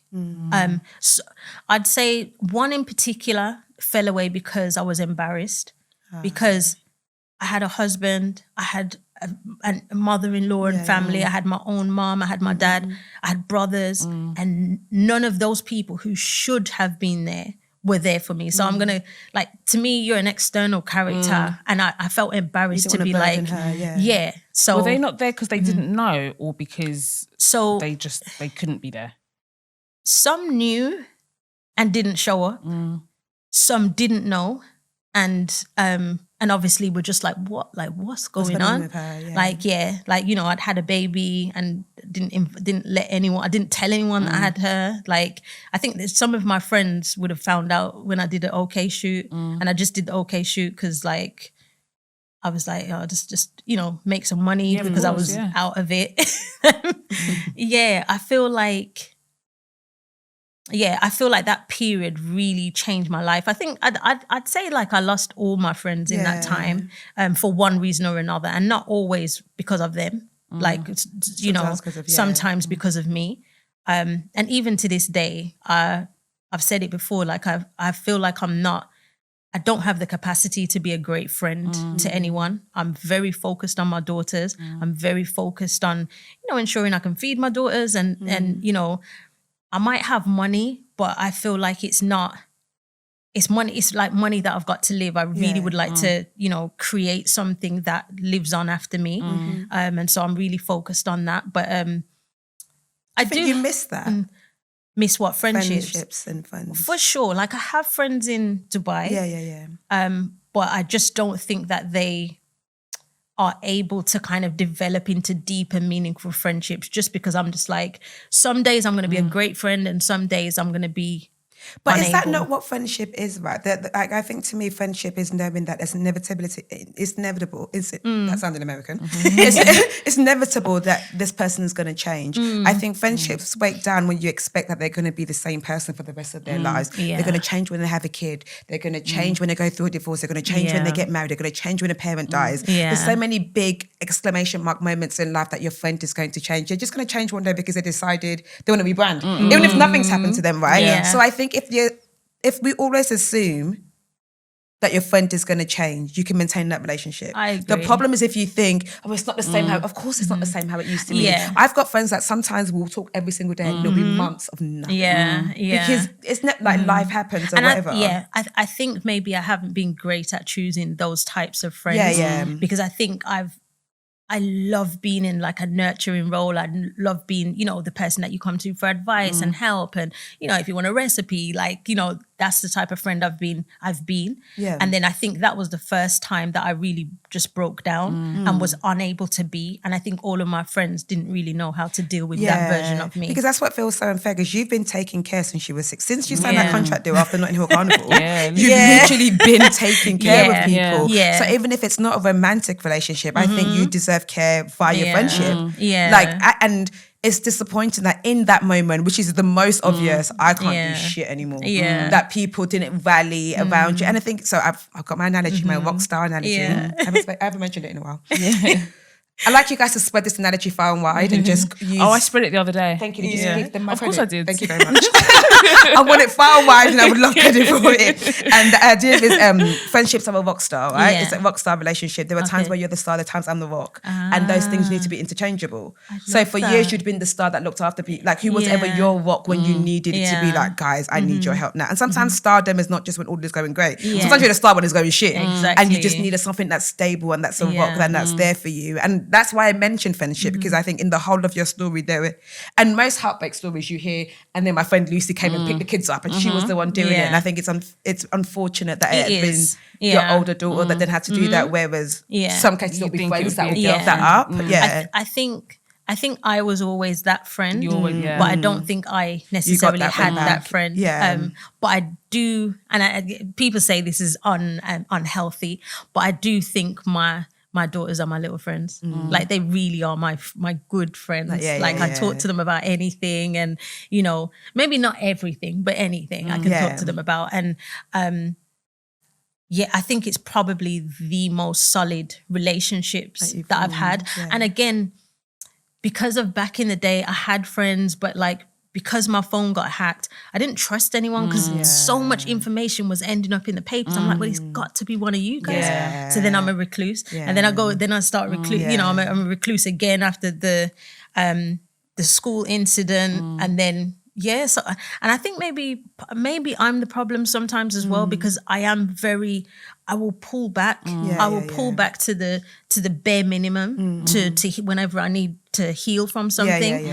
And that's definitely a repeated pattern that I've recognized in myself. So and I think I've just made the decision, maybe you're just not meant to be a great friend to anyone. And I understand that whole thing of like wanting to keep things surface, especially when you've had so much trauma. Because then it's like, I can understand why you wouldn't seek deeper friendships. But you guys can't hurt me now. Exactly. Especially when you can't hurt me, it's not that deep. Exactly. Especially when you're in a place of like healing and you're in a place of like positivity. Because sometimes depth can bring you back down. Do you know what I mean? Like if you let people in too much, it's either the fear of disappointment or like you said, you just don't have it to give right now. So maybe what you can give is, you know, you're at a capacity in which like what you can give is just kind of surface. And we can go out for lunch, we can have some fun, but my deeper like conversations and stuff that I have with my daughters like that, maybe that's just what it has to be. Also, speaking of Tasha, I wanted to talk to you about her book, because she's got a book out.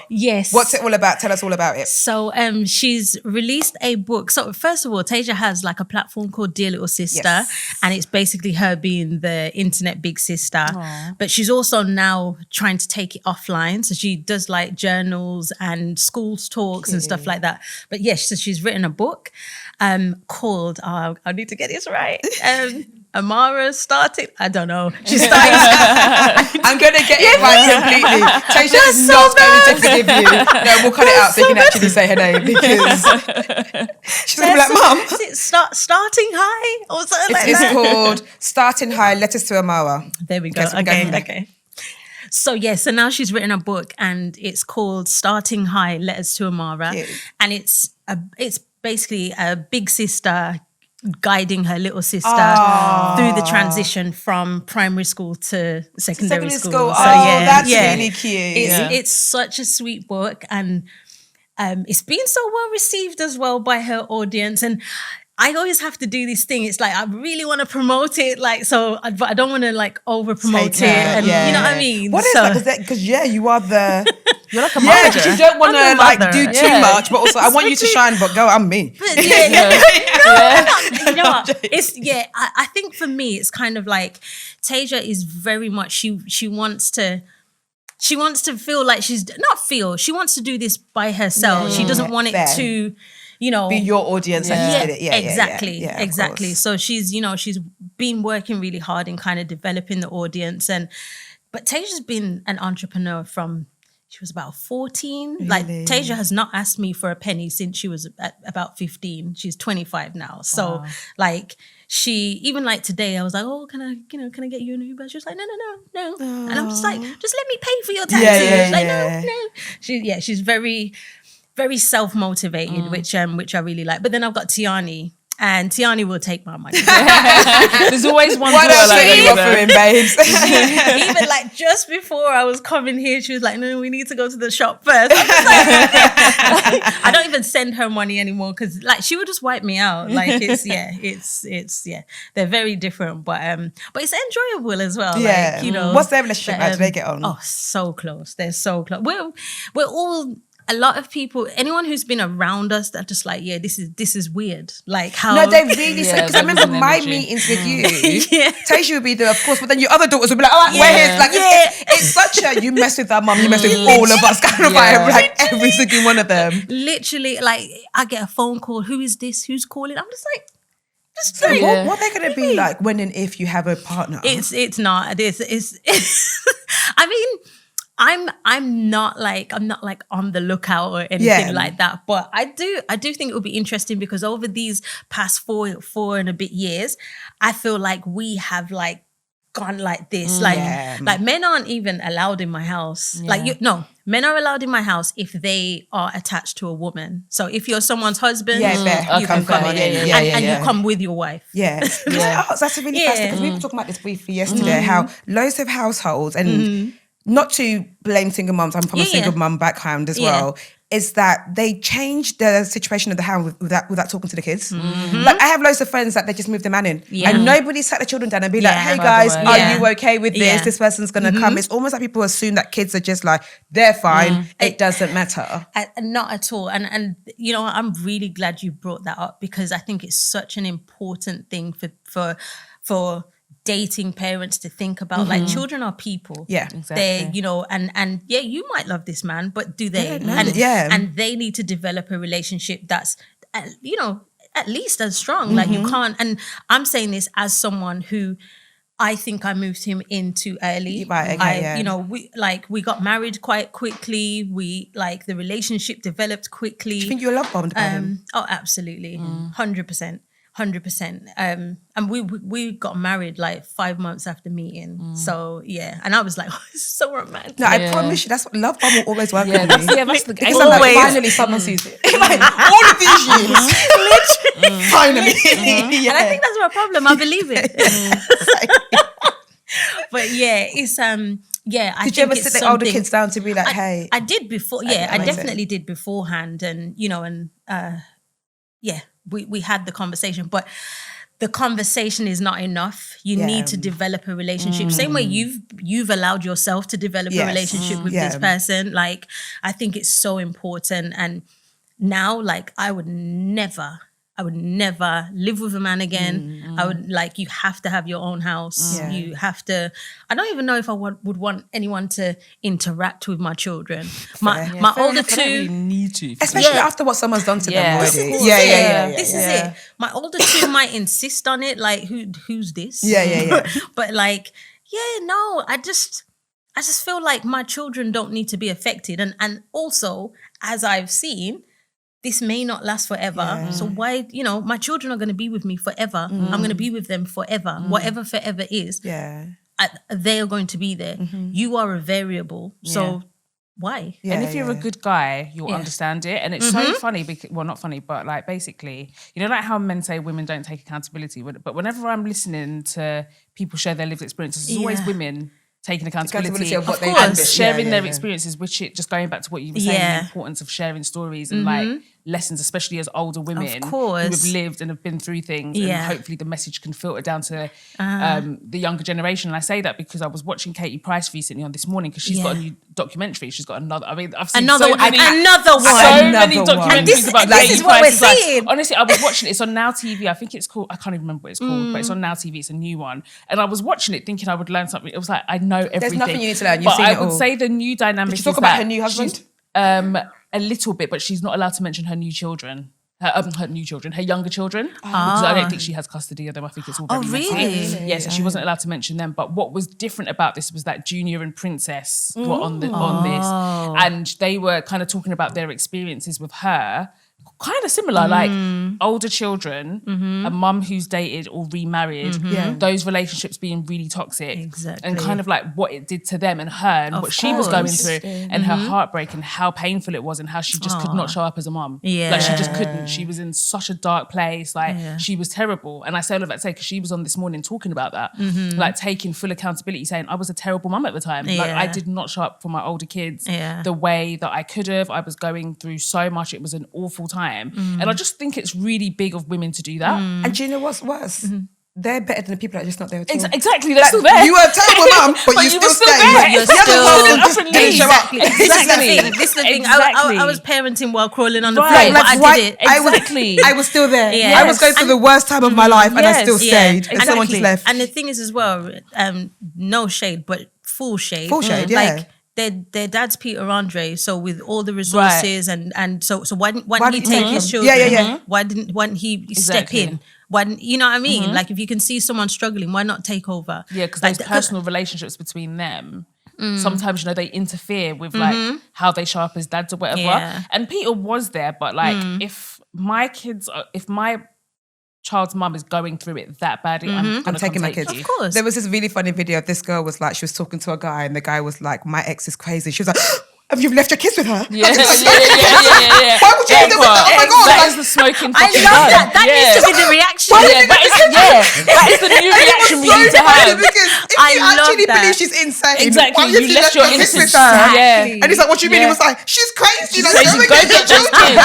When shit hits the fan, they don't want to get the kids. So let's have it so very I guess she's not that crazy then because you left your children with her. Like, so true. Let's call this spade a spade. If she was that bad, you would have taken your youth and ran away. It was, I probably burst out laughing. I was like, why have you, are the children okay? Why have you left them? That needs to be the universal reaction. Like if you hear that sentence, this is what we're going to say. Because if you believe that, why have you left your children with her? Why are they looking after like, as in, let's all be for real. We would love to do some dilemmas with you. I would love that. So we've been in your business. You can be in our listeners' business now as well. They're always going through something. The first dilemma. It says, hi, Tolly and Audrey. Of course, I will start by how amazing you both are.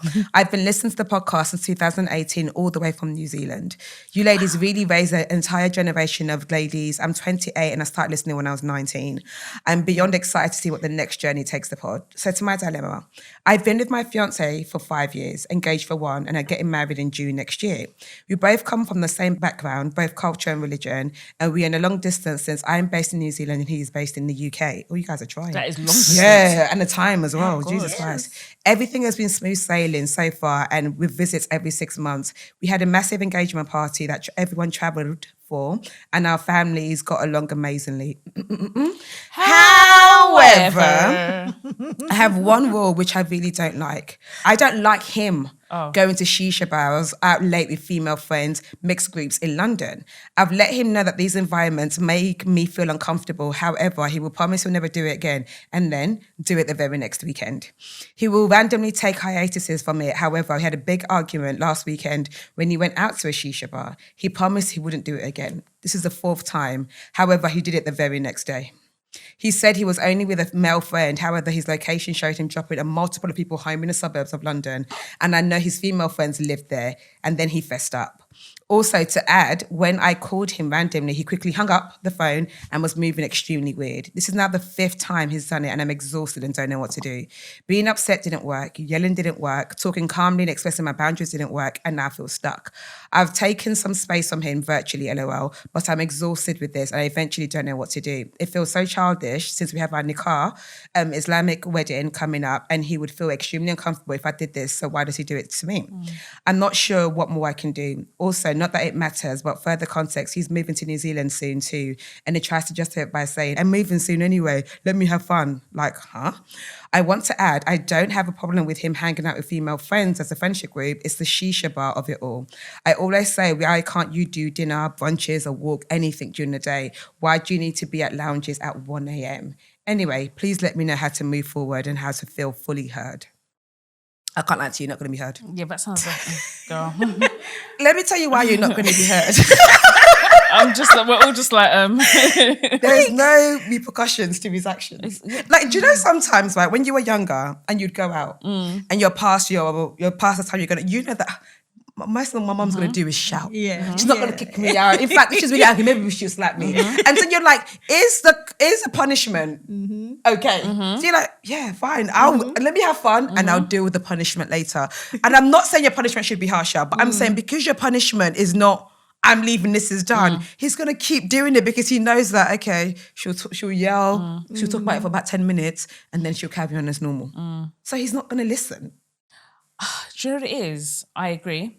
But I also think, and listen, I'm not here to question anyone's boundary because I've got questions about Like why a shisha? Because at the end of the day, do you hate flavoured air? Exactly. Is it flavoured nicotine? Is it the environment? Like I don't know what goes down like sort of after dark at shisha bars. I personally love a shisha lounge, but this is not about me. But my whole thing is more like along the lines of like, okay, cool, you've got your boundaries. I'm not here to question them.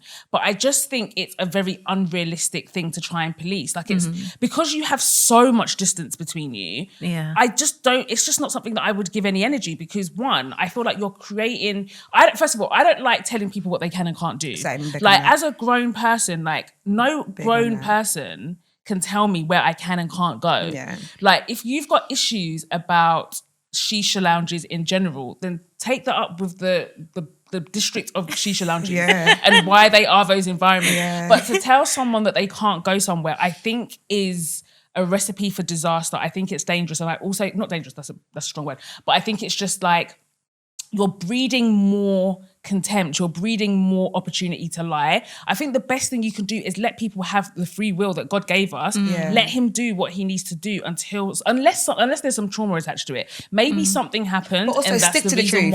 Why? Exactly. Like is it a female reason? friend that you? Exactly. It's not a shisha bar. It's a female friend. It's not the shisha, because at the end of the day, but she said said him going to brunch. She said it wasn't. If the you went female brunch friend. every weekend, you have a problem with it. Exactly. If you went brunch every weekend, the female friend, she'd be like, "Why are you guys always at brunch?" So what is the crux of it? Yeah, I think my thing is, she mentioned like, she got a feeling this. I believe that women don't trust their intuition enough. Like I can tell you 10 times out of 10, my intuition has been right. Whether it's someone's cheating on me or someone's doing something they shouldn't be doing, or I feel like she needs to trust that. Also, New Zealand is 30 hours away. 30 hours away. You see each other every 6 months. That's a long twice time. a year. Yeah. Like that's you guys have made that work, boy. So, wow. so he's now closer to these women that he's doing shisha with, because he's sometimes no. Those are his best friends. He loves those women. but he does. He does. Because if he's defying, and I'm not, I agree with you. You shouldn't have to tell a grown man what to do. But I think you should be allowed to make a request and say, this thing like this. Makes me uncomfortable. This thing I don't like, and then let him do what he wants to do. And if he wants to do that, he doesn't care about you. It's not. You two are not compatible. Do you think up to that? No, I hear what you're saying. It's because they've got this far. That's He's lying. How long have they been together? 5 years. 5 years? 5 years. Yeah, but that means they've seen each other 10 times. No. I'm sure during it. She said every 6 months. Yeah, I mean, I don't know how long ago she moved to New Zealand. So I just think it is unrealistic, and you're going to drive yourself insane, because if that were me, and I'm being so Frank and Lampard, if that were me, I would just start lying about my whereabouts. And I just don't think that that's a good foundation. You don't want to breed that. Exactly. I don't think that's a good foundation. Of course. I genuinely think it's better to let people do what they want to do until they break your trust. I feel like that's a far more healthier thing. And I think that sometimes people think that by putting restrictions on it, you're going to scare people into policing them and all of that. I just don't think it's healthy. I'm not of the belief of telling someone that you can't do this. I don't know how to do it. I've never known how to do it. I don't think it works with men. I think you're just upsetting you. You make them sneakier. If I'm honest, if I was you, because I know that he's moving to New Zealand soon, I would just let it go. Because once you land on this New Zealand soil, wait till you get here. Like I said, carry on doing your rubbish there. Exactly. Once your postcode is NZ, you're not going anywhere. And that doesn't mean that you have to go to him and be like, oh, by the way, I give you permission to go to Lady. No, I'm just just drop it. Just drop it. But you guys are missing out. Like, he's lying. He's being caught out. He's doing the bookie behavior when he's getting called. Like, what's going on? But something's going on. If my thing is, if we settle on that too much, I will tell her to leave him. Like I said, if I focus on that too much, I'll be like, girl, maybe you shouldn't do it in the car. And also, I'm not of the belief. But I know she's gonna do it in the car, so I'm wasting my breath if I say leave him. She's not gonna. Yeah, she's definitely not leaving him. But I'm also of the belief that, like, I get that certain environments exacerbate things, right? So if there's mango nicotine in the air, do you know what I mean? The strawberry flavored nicotine in the air, you might be more inclined to do certain things that you wouldn't necessarily do if you were at brunch. But I'm not of that belief. I believe listen, a man can stay at home and shit can still go down between him and his PlayStation. Of course. It doesn't matter. Remember that episode of Black Mirror? Exactly. So anything can happen. It doesn't matter. It's not the environment. It's not where they are. It's not the location. It's not the event. It's the person. Yeah, you're if right. they want to do that, they're going to do that. So instead of just I just think it's just a lot of internalized stress for yourself to take all of that on about something that, quite frankly, you've got no control over. Because I'm not being funny. He could go. And you're in the middle, which is why it's daytime I want her for you. to stick to the truth and tell me what the actual problem is. It's not the shisha bars. Do you know what I mean? You don't trust him. Yeah. You don't trust him. You don't like the female friends around him. Yeah. Still, you're not going to be judged here. Yeah. It's okay to be I do not like that he hangs one of these girls. Yeah, I don't trust these girls. Right. Why are they around my man? And that's okay if that's what the issue is. But your issue is not the shisha bar. It's only the shisha bar because it's where they hang out. If they hung out at the local park, the issue would be, I don't like him going to the park. And then you're going to say you can't go to the park. Exactly. That's exactly my point. So I just think tackle the actual issue at hand, which is the trust, and stop hyper focusing on the environment, because it doesn't matter. He can go to brunch, he can go to the park, he can go to the museum. If he wants to do something, he's going to do it regardless. And because you are in New Zealand, and there's nothing you can do about it. Whilst he's blowing smoke, you're getting ready to start your day and go to work. You're on two completely different time zones. It is just way too much stress than I'm willing to take on. Do you have next location? No, we're not really like that. I don't think I'd want it. I don't have no, but you know what? I wouldn't mind. That's probably why that motherfucker has an Android. Don't do that. Anti-iPhone. You've just planted a seed. He's so anti-Apple. Like, he's always gonna have an Android. Blah blah blah. But no, I don't have password. I don't have none of that stuff. Live your life, I live mine. Do you know what I mean? My thing is the truth will come out. The truth will come out. Always. And I can't burden myself in what is he doing. I actually can't do it anymore. I've got enough on my plate to think about. Now I've got to think about a man's whereabouts. Yeah. I don't have. I did it because I thought it was cute, but then really even accepted it. No, this is the thing. I don't give a shit where you are. So many people have each other's locations and stuff like that, like friendship groups and stuff. Especially in America, people seem to have their friends' locations. I don't have anybody's location. My daughters, they share their locations with all their friends. And I think it's really helpful, and not to make it dark, but there are things that obviously it benefits, because of this Nolan Wells situation. Thank God that his mum had that app, that 360 life thing. So she was able to actually track his whereabouts. Because the friends had claimed they didn't know where his phone was. Where they said they didn't know where his phone was, and the phone was in the friend's house. And it's only because of Life 360 that the mum was able to track his phone. Disgusting. Can you imagine? Yeah. I didn't know that. Insane. So there is obviously perks and benefits, but that's like mother-children relationships. But also on that note as well, on your phone, your iPhones, put a next to King on it, because someone can die and iPhone will not let them be able to get through you. iPhone does not allow them to go to your phone. Yeah, you know what? I set that up. I set that up recently. They will never be able to get into your phone. iPhone will just it's our policy, they can't let it happen. But not that your family's looking to, but they might just need something they need out of there or whatever. Of course. But the iPhone, Apple will not let them unless you set that thing up. I told my daughters, if anything happens to me, just transfer all my money from my bank to yours. Yeah. Before you even announce that. That's literally what I said. I said, don't tell people. Yeah. I know you're sad, but focus. Get it together, girls. I'm here in spirit. My account. Me and all my friends have told each other where our vibrators are, so when you die, they're like, go get it before my mum gets there. Exactly. Or my mum.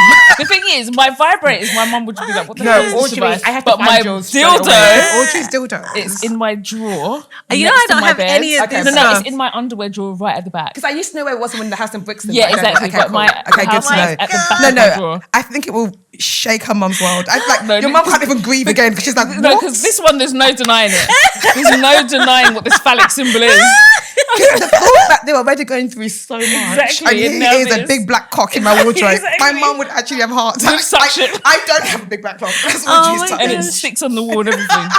What? So, yeah. What do you mean? Yeah, tell her your behaviour. So basically, I have a dildo. Dildo is the one that shaped really it sticks on the wall. Yeah, it's suction. Yeah, so you can put it on the wall. I will wake up on the Lord's Day and Audrey will be like, look, send me a picture of it. One time I sent her a picture of all my sex toys and the dildo was in it. I was so angry.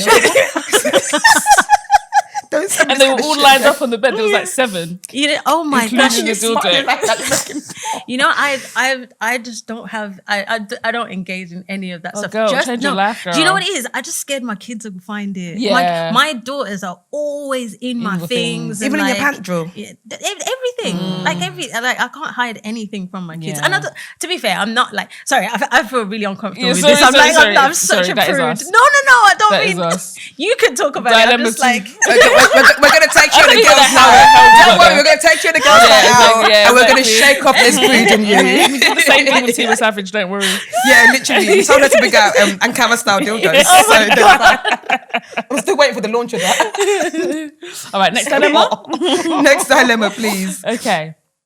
Dear Tolly and Audrey, thank you both for the years of wonderful episodes. You've given us so much entertainment and made so many of us feel seen and heard. Wishing you both all the best in your next chapters. Thank you. I'm a 30-year-old woman in a happy, settled relationship with my 31-year-old boyfriend of 3.5 years.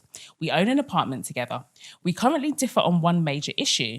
He thinks he wants to have children in the future while I'm still deeply unsure. Oh. I've never dreamed of being a mother. My goals have always been friendship, travel, and building a career. I've created a life abroad that I love with great friends and career opportunities, and I feel very happy and content with my life. Part of my hesitation is that I worry about how much having children would change this life that I love. I love traveling and having the freedom to make spontaneous decisions, and I worry about how difficult that might become with children.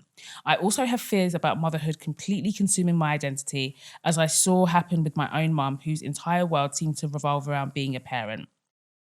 At the same time, I can also see how having children could bring a great deal of joy, meaning and fulfillment to my life and be a beautiful experience for us to share as a couple. I don't feel strongly drawn towards motherhood right now. I also don't know whether I would ultimately prefer a life with children rather than remaining child-free forever if given the choice. It's this uncertainty and fear of making the wrong decision that I find so difficult. I don't think these fears stem from concerns about my relationship. My boyfriend is supportive and I believe he would contribute as equally as possible and be a great dad. He's still not 100% decided and I know I still have some time left to decide, but I know I don't have forever. I worry about when I need to make a decision. By staying open and honest, I hope not to be leading my boyfriend on or forcing him into the child-free lifestyle if this isn't what he wants. This uncertainty causes me a lot of anxiety and I think about this every day. At what point in life do I need to finally make a decision? Any advice on what you would do in my position would be greatly appreciated. I've got so much to say. Oh, let's go. Perfect. So, number one, I would never encourage anyone to enter into motherhood, especially if you don't want your life to change, because everything changes, your identity changes. I'm not saying you can't do the same things that you were doing before, but you're a mother. It just changes. Personally, I don't see children as restrictions. I don't think they stop you from traveling. I don't think, I mean, my kids have been everywhere. But again, you do need more money to make that happen. When it comes to age, I feel like, she's 30. I had my last daughter at 42. If I was still married, I'd have another one. I'm 45 now. Because we're the healthiest and, we're looking after ourselves better than we ever have. And, but also this is probably not a nice thing to say and it's probably because I'm a single woman, but I just don't think the decision has anything to do with the man. Because the way that men live in this life, yes, he may be a good dad, but he also may be a bad dad. Yeah. He also may be a man that turns around and leaves you when you're pregnant. We just don't know. So I think the decision is yours and yours alone, and that's how you should treat it. And also, would you be okay to do this thing by yourself? It's such a negative way of thinking. It's real. But these friends, these family, will they also be your village? And if not, then maybe not. Especially if you're unsure about it as well. Yes. I remember that video I saw ages ago and this woman was like, only have kids if you're okay with doing it by yourself. She's like, even if you're married, even if the man is there and whatever, because not even, he's great, he doesn't leave, he stays. God forbid, what if he dies? Like I said, there might be a thing of like he gets ill. There's like the likelihood is that you are going to do a lot of the raising of this child. Make sure you are okay with that. Even for someone like me who's constantly says, I know I want children, but I want a family more than I want children. So even for someone like me, that's an interesting thing to be like, oh, then I don't know what this, because coming from a single parent background, I don't my ideal is. We can all have ideals. If it happens, it happens. I don't want to have to do it by myself. Of course. But it's just like, okay, cool. So what if you are in the situation, then what? Yeah. And especially as someone who doesn't want to, who doesn't know they want to, you can be fuming. I don't even fucking want this. Yeah. Like, not even, obviously you'll deal with it because you will, Of but course. it's a lot. I totally agree with what both of you have said. I think it's one of those things that, like, I feel like I completely agree with what you said, Jamelia. I feel like a lot of what she knows that she doesn't want to have kids. She's scared of losing the guy. Nice man. And she fears that she's not going to find another guy that wants the same things. And I feel like men don't talk about it enough at all. There's guys that don't want children as well. But they don't really talk about it because I feel like it's not seen as something that is like their decision. Their choice. They don't have to. So a lot of men they're not having these conversations because going back to maybe that was off camera. We don't punish men enough for not showing up. They don't have the conversations about when they are like there's just no real conversations about what parenting looks like for them because they're ultimately never really the primary caretakers apart from those anomalies. So I feel like you need to lean on your own decision and what you want for yourself. And I totally agree. Like life doesn't have to change, but one thing you cannot do anymore is get up and go when you please.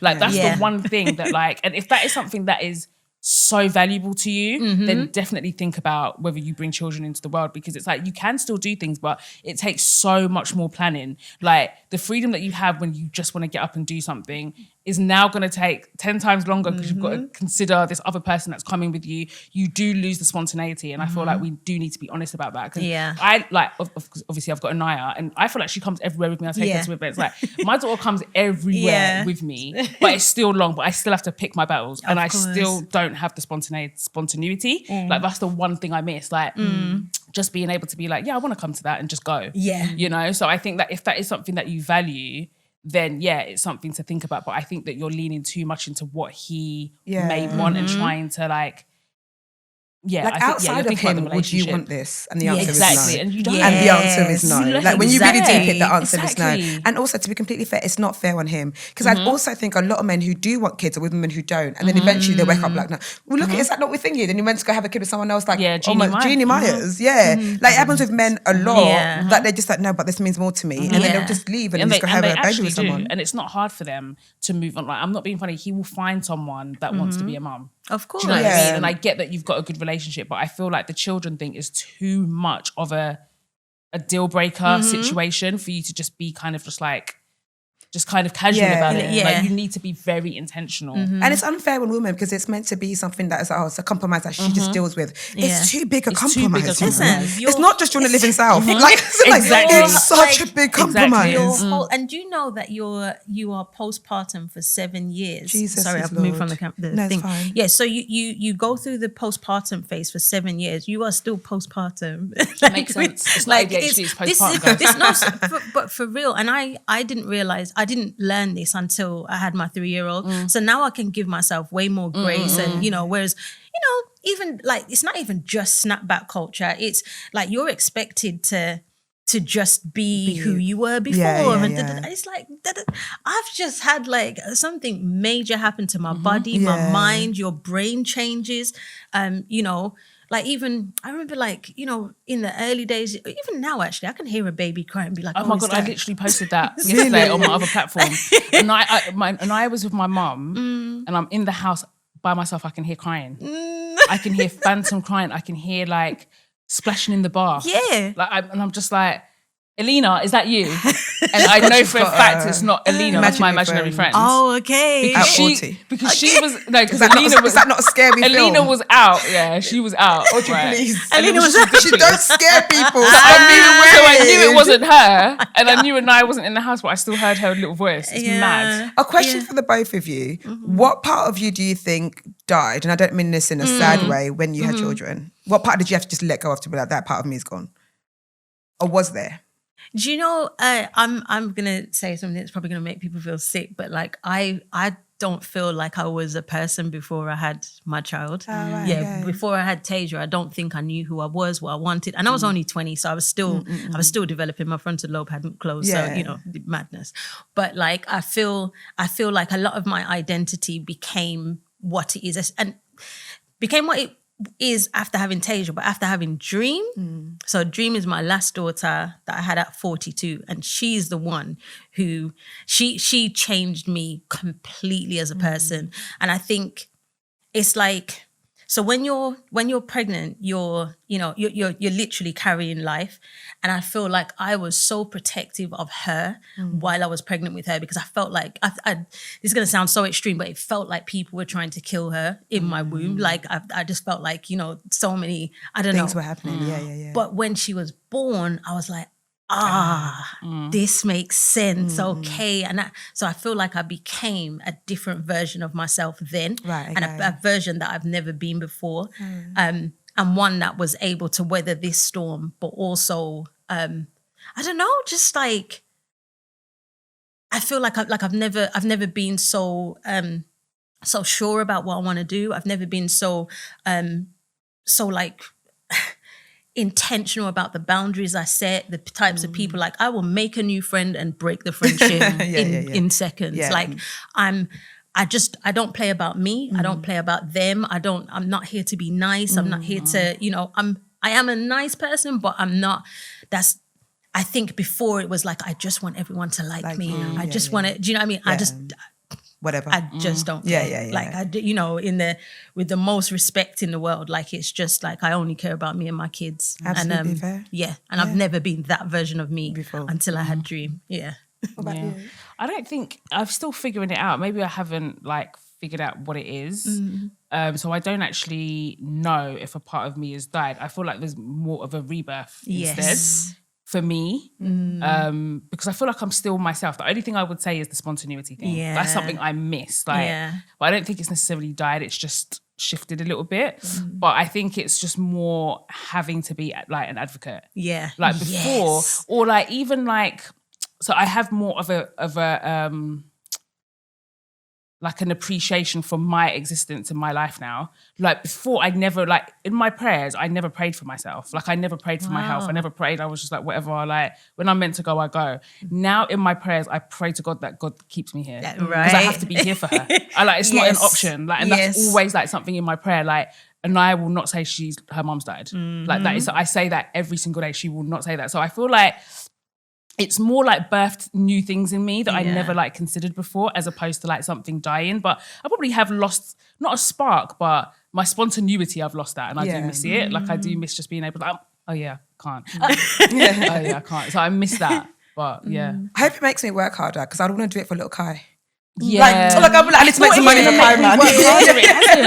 I need to do it. If I had a kid, I'd work so much harder. I don't think it's made me work harder. Really? I think it's like actually like made me a bit lazy, like lazier. Yeah. But I feel like you can do it for someone. I feel like I'm tired all the time, so I don't have energy. Because you are though. Because you are. And I think you become more me-centered. Honestly, Audrey, like I relate to what you've just said so much. Like that prayer, like do not take me away from these children. Bro. Like I honestly have to be here. But in turn, that like it forced me to look after myself. Like I'm 45. I'm like, I need to be here for them. Yeah. I'm old. Yeah. No. But you feel it though. You feel it, and it's different. Like it's different when I had Tasia when I was 20. Yes. Yeah. I was young spring 20, and then like different thing. 20, because that's like 22 years later. Literally, and even the pregnancy, everything was totally different. And I feel like now I need to, I do like yoga every morning. Like I'm trying to stay around. Just stay alive. Don't die, please. I'm still a work in progress with that stuff. Okay, next dilemma. Hi, Tolly and Audrey. First, I want to say that I absolutely love you guys. I'm a new listener, so hearing about you guys no longer being the host of the podcast has devastated me. But I know you guys will continue to do absolutely amazing things in the background and also in your new journeys. Also, babe, you've got 10 years of content. Yeah, exactly. Like, you've got so much to catch up on. Really, so this is a long text. Basically, my question is, should I keep waiting for him to commit, or is it time to think of something else? Here's my dilemma. I am a 25-year-old turning 26 this year, Black girl born and raised in the UK.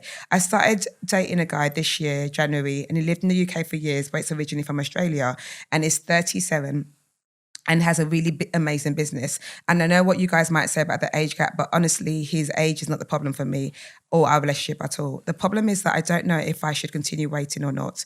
We've had a few small conversations about this, but essentially he has had some really bad experiences in the past in his relationships where women have either been cheating on him, stolen from his home, tried to physically assault him because she knew he wouldn't fight back because she's a woman. And most or all of the women either heavy drinkers or serious mental health issues, or were doing drugs, or just who used him because he's a really good guy, loving, has money and protective relationship. He isn't weak at all. If you met him, you might feel a bit intimidated by his presence as he works out a lot, does boxing, and has been in some really crazy fights in the past, and has marks all over his body. You don't need to say this. And has marks on his body from knife marks, glass bottles, and even gunshots. Are you dating flipping 50 Cent Demolition Man? But he is won and beaten mostly all of them by how strong and athletic he is. God, I don't This sounds like an ad for Hinge. Yeah. And he does talk very direct, which when he doesn't agree with something, and can be very serious at times, no matter who you are, and he's very knowledgeable. It's so cute how you're like, I'm going to bring back his masculinity. That's cute.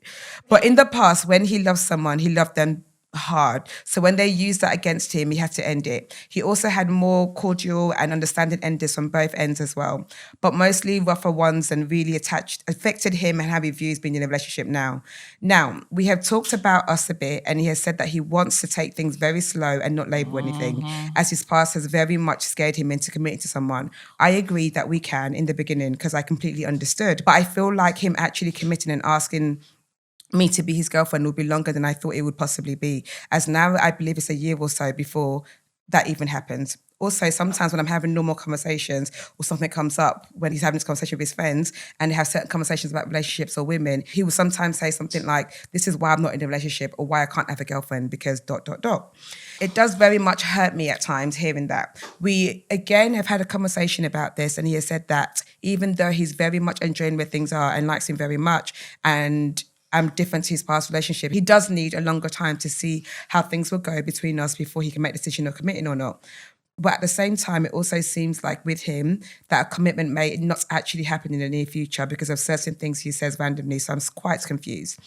He's very much cares and likes me a lot and says many times, is very affectionate. I stay over at his house every week for at least 2 nights and sometimes 3 nights. And if I can't stay over, he would ask me to meet for the day, and he misses me a lot. And when I'm with him, I make him feel comfortable and relaxed. He doesn't care if we don't have sex. When I do come over, he would still want me to stay over and just cuddle, and sometimes this happens. Jesus Christ. And when we do go out together, he has introduced me to a lot of his friends, either on the phone or in person, and he would say that we are seeing each other dating. On the phone, he would say my name, guessing that they already know about me, and sometimes he'll be on the phone, he'll say his babes. And also, when his friends do come over, he asks me to at least say hi to them if they were downstairs in the living room. When they come to the house, I sometimes go upstairs, but I just want him and his friends to hang out comfortably, since most of them...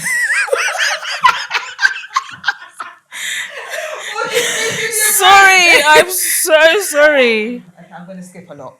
I've skipped 2 paragraphs. Basically, what I'm trying to say is, should I wait or see if he changes his mind at the end of the year, or wait till next January to commit? Or should I think of something else because I'm honestly falling for him and I really want him to give me a chance? But because he's given other people a chance in the past, I feel like they've used up mine. Oh, and also, I'm not a direct talker about my feelings. You are about the typing. You are. I feel like when I really want to say how I feel, especially with him, my body stops my mind and my mouth from saying things. I think of the worst case scenario and how it's going to go wrong. And it's annoying because I do love the idea of being fully open and honest with each other's feelings and thoughts. How do I deal with depression, anxiety, and recently been diagnosed with ADHD that I've had for years but didn't know what to do till now? Ooh. Took it out of me. Well done. I even skipped 2 paragraphs. Just so you know how much longer that was willing to go. Basically, she really like. But I think she's saying all of that so we can be like, look how much I like him, look how great he is. Don't tell me to leave him. So don't leave him then. That's what. Don't leave him. Yeah. I mean, you know what? I don't get. I know again. It's because I'm old. I don't get this seeing culture. Mm-hmm. I don't get that. If you kiss me, you're my boyfriend. On that day, like I promise. And I feel like the reason why I don't subscribe to that is because you shouldn't be uncertain. Like, why are we spending time being, oh, does he like me? So you're still performing. He's getting all the boyfriend benefits. but he's not your boyfriend. Like, and this is why there needs to be very, very clear boundary setting. Like, and also it's very clear what she wants. She wants a committed relationship. Yeah. But the man that you're laying down with 3 times a week, you can't say that to him. Why? My thing is, why can't you say it to him? Like, that's my big thing. Say it to him. Yeah. And then see where you're at. Don't like go around the corners. Just say it to him. This is what I want. What's good? Yeah, I have I don't know if it's a mantra, but it's just like, just burn the house down. And when I say the same thing. When I like just do the thing, and if the house burns goes down, to shit, yeah. it's fine. It's all great. out. Fail exactly. fast. Do you know what I mean? Yes, Do you know what I mean? So and then you can recover faster when you do that. Yeah. I don't know. I feel like this situation ain't it at all.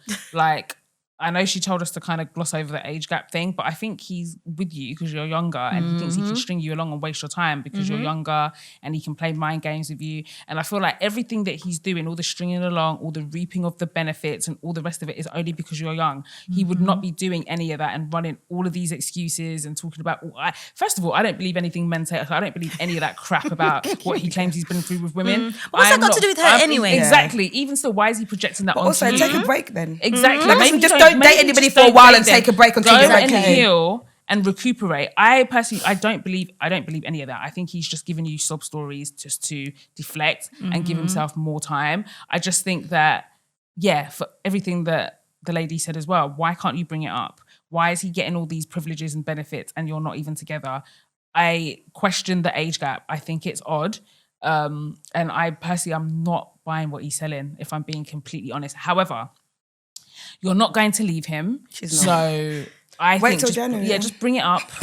Bring it up, see how he reacts, and then take it from there. Yeah. But I am side-eyeing the relationship very much. Like, I'm very much side-eyeing the relationship. So I can't even get to the point of giving her advice on what to do because I'm just not buying any of this stuff. Fair. Do you know what I mean? And I just also think that, like, you absolutely were selling him up to us because, you know, you're trying to convince not just us, but yourself that he's this amazing person.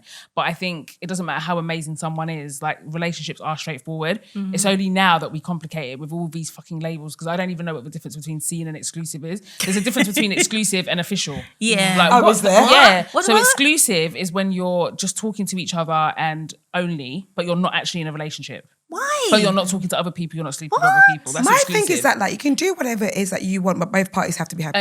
Whatever you want to call it, You dating, don't want it, seeing, yeah. but both parties have to be like, this is what we're on, so this is what we're on. That's- And I that's agree. fine. Yeah. But once you're in a situation that actually I want more from this, then you open your mouth and you say, hey, I know you said your mind makes your mouth stop, but override the fear. If you have to text it to be like, babe, I really want to say this face to face, but I feel really shy and self-conscious about it, so I'm going to say it to you in a text.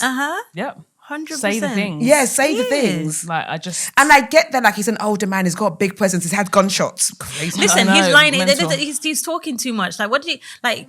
Okay, first of all, there's no evidence. Sorry, I don't know why that bit in particular. Why are you telling the girl, "Oh, this is a gunshot. This is from a glass," weird. That's but what I'm I won saying. all the fights? Why And is then he also, told her like, that? Exactly. What You're did scarred up from head to Sorry, toe. I know I'm always like on a woman's rights and wrongs, right? But what did you do to all these girls that they've all had I don't believe it. I'm not buying any No, of even it. if I believe it, what was it you that Yeah, drove them to exactly. madness? It's always I think a like man. yeah, It's like, was it always you a that man. drove them They to started madness? some shit. How comes all of them? You do better when you're picking. Exactly. Do better, pick better. Have you guys watched this film called Obsession? No, I haven't seen it really wanna yet. watch Is it so good? bad. I hate horrors, but you should watch Is it Because good? it's just confirmation. It's always a man. It's always a man. It's brilliant. It's Really? absolutely it. Also, fantastic. the amount of men Yeah. that have drove aunties to like when they go to like I don't know. I was going to say something so wrong. When they go, what's the home? What do they call the home? Mental. Thank you. I was going to say mad people home, and that's not what I meant. Mental institution is what I wanted to say. I'm so sorry. But a lot of the stories that you hear from older black women, it's men that have done that to them. Almost Of course, always. It's men that have done that. always. What? Yeah. Whenever you go back into the like, and this is the thing, like when someone says like, oh, my ex is crazy. Why? Right. Tell me What did why. you do? Exactly. Let me speak to How her. did she get here? Let me speak to her because I guarantee. That is you. Yeah. And if it's not a romantic relationship, it's your dad. well, It's someone. or some uncle that tells you when that is Exactly. always someone. There's something in the Always. history. It's There's fucking one of always yours. one of them. Okay, next and last. Okay. Hi, ladies. Hello. Let me start by giving you your flowers. Thank you for providing us with weekly entertainment. It really does make my week. Sorry if this is really long, but anyway, my brother is a rude, spoilt brat. Okay. Let me just start off. He's the last child and a boy in an all-girls family except my dad. He is 3 years younger than me. My mum and dad, especially my mum, has done everything for him. If that's doing his PE kit before school, making him breakfast, literally plating up his food, etc. Anything you think of, my mum has done for him. Over the years, I've been telling my mum to stop, and she has a bit. He is in sixth form now, and my parents have to constantly tell him to do his homework and revise. They get messages from school about incomplete work and behaviour. He isn't naughty, but maybe a bit cheeky. Like it's never ending with him. He doesn't lift a finger at home, and if he does, you have to tell him about 6 million times before he does. He is extremely lazy and very selfish and disrespectful to my parents. Every time you speak to him, he gets extremely defensive. When he gets in a heated argument with my parents, he speaks to them so rudely. I would never imagine to speak to my parents like that ever. He has tutoring for his A-level subjects, and my mum has to chase him up every week to send the work, etc. He is so ungrateful to have them, like he doesn't see the privilege it is to have them and how expensive they are. He just throws it back in their faces. On to his relationship with him and me, I actually can't remember the last time we had a proper conversation together without arguing. I have built up resentment towards him from his behaviour and how he treats my mum and dad. Every time I speak to him, he gets so defensive and he tells me to shut up. Like, okay. He only wants to speak to me when it benefits him. Like, is it bad to say when he speaks to me, I just can't be speaking to him, so I just ignore him or I just give him one-word answers? I gave up having a relationship with him because he is so selfish and takes no accountability for his actions. My sister tried to have a relationship with him, but now gave up because of the same reason. He only speaks to my other older sister, but not that much. I feel bad I don't have a relationship with him, but I have tried and it really upsets that we don't see eye to eye. Like, due to my parents' way of bringing him up, he's turned up like this and I have resented him for it, which is bad, but I can't help it. I couldn't tell you one good or redeeming fact of his, like I hate to say this. I'm not sure what to do because in a few years he is going to uni and eventually will grow up and we'll go our separate ways. Please advise me on what I can do. Thank you for reading this. Oh, yeah, bless you hate her. that boy. I'm almost like, sometimes when I see the kids that parents brought up that way, I'm like, that's what you deserve. Yeah. I know it sounds crazy, but you lot were doing his home. And then when did you think he was going to learn to be independent? Well, this is the thing. I feel sorry for her because of her experience, because she's going to have a different experience of obviously her siblings and her parents as well. But what it sounds like is she's trying to parent the boy as well. And we've got a saying in Jamaica where it's like, you're broken bad. And that means like you've basically it's like you've created a monster. But that's what your parents have done. Him, and I feel like she's kind of holding on to that and she needs to let it go. The only problem, the major issue I think she has is she's living in the house with them. She's probably a dependent. And so I feel really, I don't know, I feel for her. Like I'm an older sister to 2 younger brothers and I witnessed my mom treat my brothers totally different to me. And well, I got to leave at 15, you know, and I think that was a godsend for me. I don't know. I think when I was at home, I really carved out space for myself, you know, whether it was pursuing hobbies. I was a little geek, so I was always in my room and just you know what? That's you lot's problem. You know, that's you guys. Like, you know, it's really quite sad though, like from that perspective, like, you know, I feel like I even went through a difficult time with Tiani, and it really affected Tasia, and, you know, and Tasia was trying to step in parenting and stuff. And I had to just be like, listen, this is not your job. This is for me to solve. And, you know, I don't know, maybe she can speak to the parents. I'm sure she must have. I think she said that she spoke to her parents about spoiling him, things like that. These kind of questions always stump me because I'm the youngest. Yeah. I'm just like, yeah. I understand. Like, as in, all right, okay, I'm just not going to talk to you. That's what I I'm not going to talk to you, so whatever. No, I understand the wanting to pick up the slack of when you see things going left, especially with a younger brother, because I have that dynamic. I'm the eldest daughter. I've got a sister. My brother's the youngest. Okay. So I know exactly what she's dealing with a younger brother on a. I remember this stage of my brother's life and the stage of my brother's life now, and it's still kind of the same. Yes. It's still kind of the same dynamic. And I understand why she wants to step in and parent, because sometimes you see your parents being taken for mugs and you don't want to sit back and see them being taken for mugs. And also sometimes there's resentment in like, how comes he gets to bloody get away with all of this shit? I didn't get away with shit. Like, literally, I got a tattoo at like, I was in uni when I got a tattoo. My brother literally got a tattoo at 16 and my mum was running around with pseudo-creme and like trying to help him. And I was just like, where was my pseudo-creme when I got my tattoo? Do you know what I mean? The energy is just different, especially with male children. And I feel like because we're so privy to like equality and feminism and all of those things that you see and you kind of want to step in and course correct. Of course. So I'm not mad at her doing because being a big sister is a role, and even though I think that we've gone too far left with older daughters where they've had too much responsibility, but it's still a responsibility. Like I still see it as my job to intervene when I feel like my brother needs to be checked, and I take that on because I know that sometimes my mum just doesn't have the capacity to take it on, or because she's like, we've gotten to this point now, it's too far gone. There's only so much my mum can do, and sometimes it does take a third party to interject.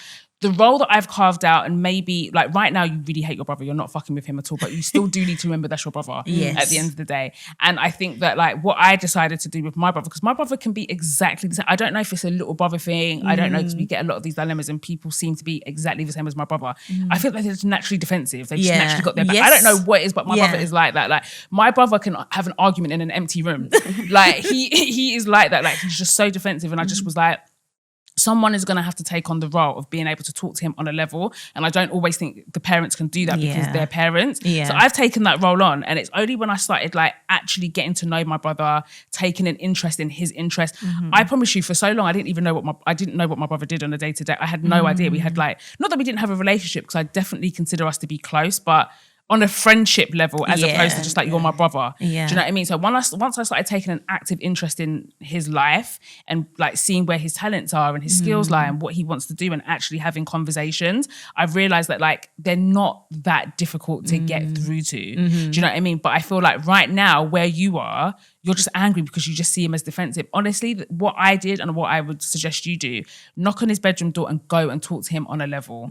And like, they need people to vent to, especially when you're in a predominantly female household as well. Like there is sort of like an isolation that I feel like they experience of like not being able to like, there's no one there to kind of relate to or bounce ideas off of or whatever. And they can kind of just be a bit isolated. So I would just go into his room and just be like, listen, I've been there. Like he's doing his GCSEs or whatever it is he's doing. He's going through a stressful time in his education as well. Talk to him like you've been there, have those conversations, actually carve out a relationship outside of like kind of like punching down on him. And so I just think that everybody needs someone that's going to talk to them on a level. Everybody, I don't care who you are. And I think also as well, if every time he speaks to her, she's immediately got her back up. She's irritated with him as well. So, Exactly. It's just, there's no... You know, you're just exacerbating that energy in the house. Like there needs to be a sibling that has that relationship with him so that he doesn't become too ostracized. Also, should we give him the benefit of grace of age?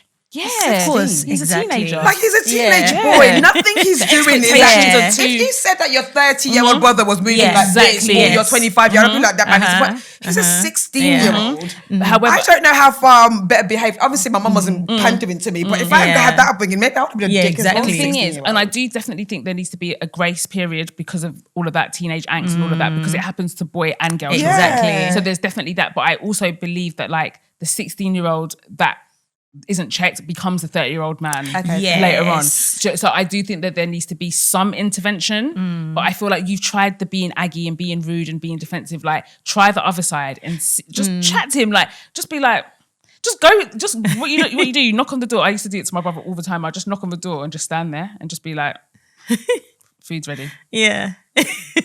And then just stand there and he'd be like, all right, go. And I'm like, no.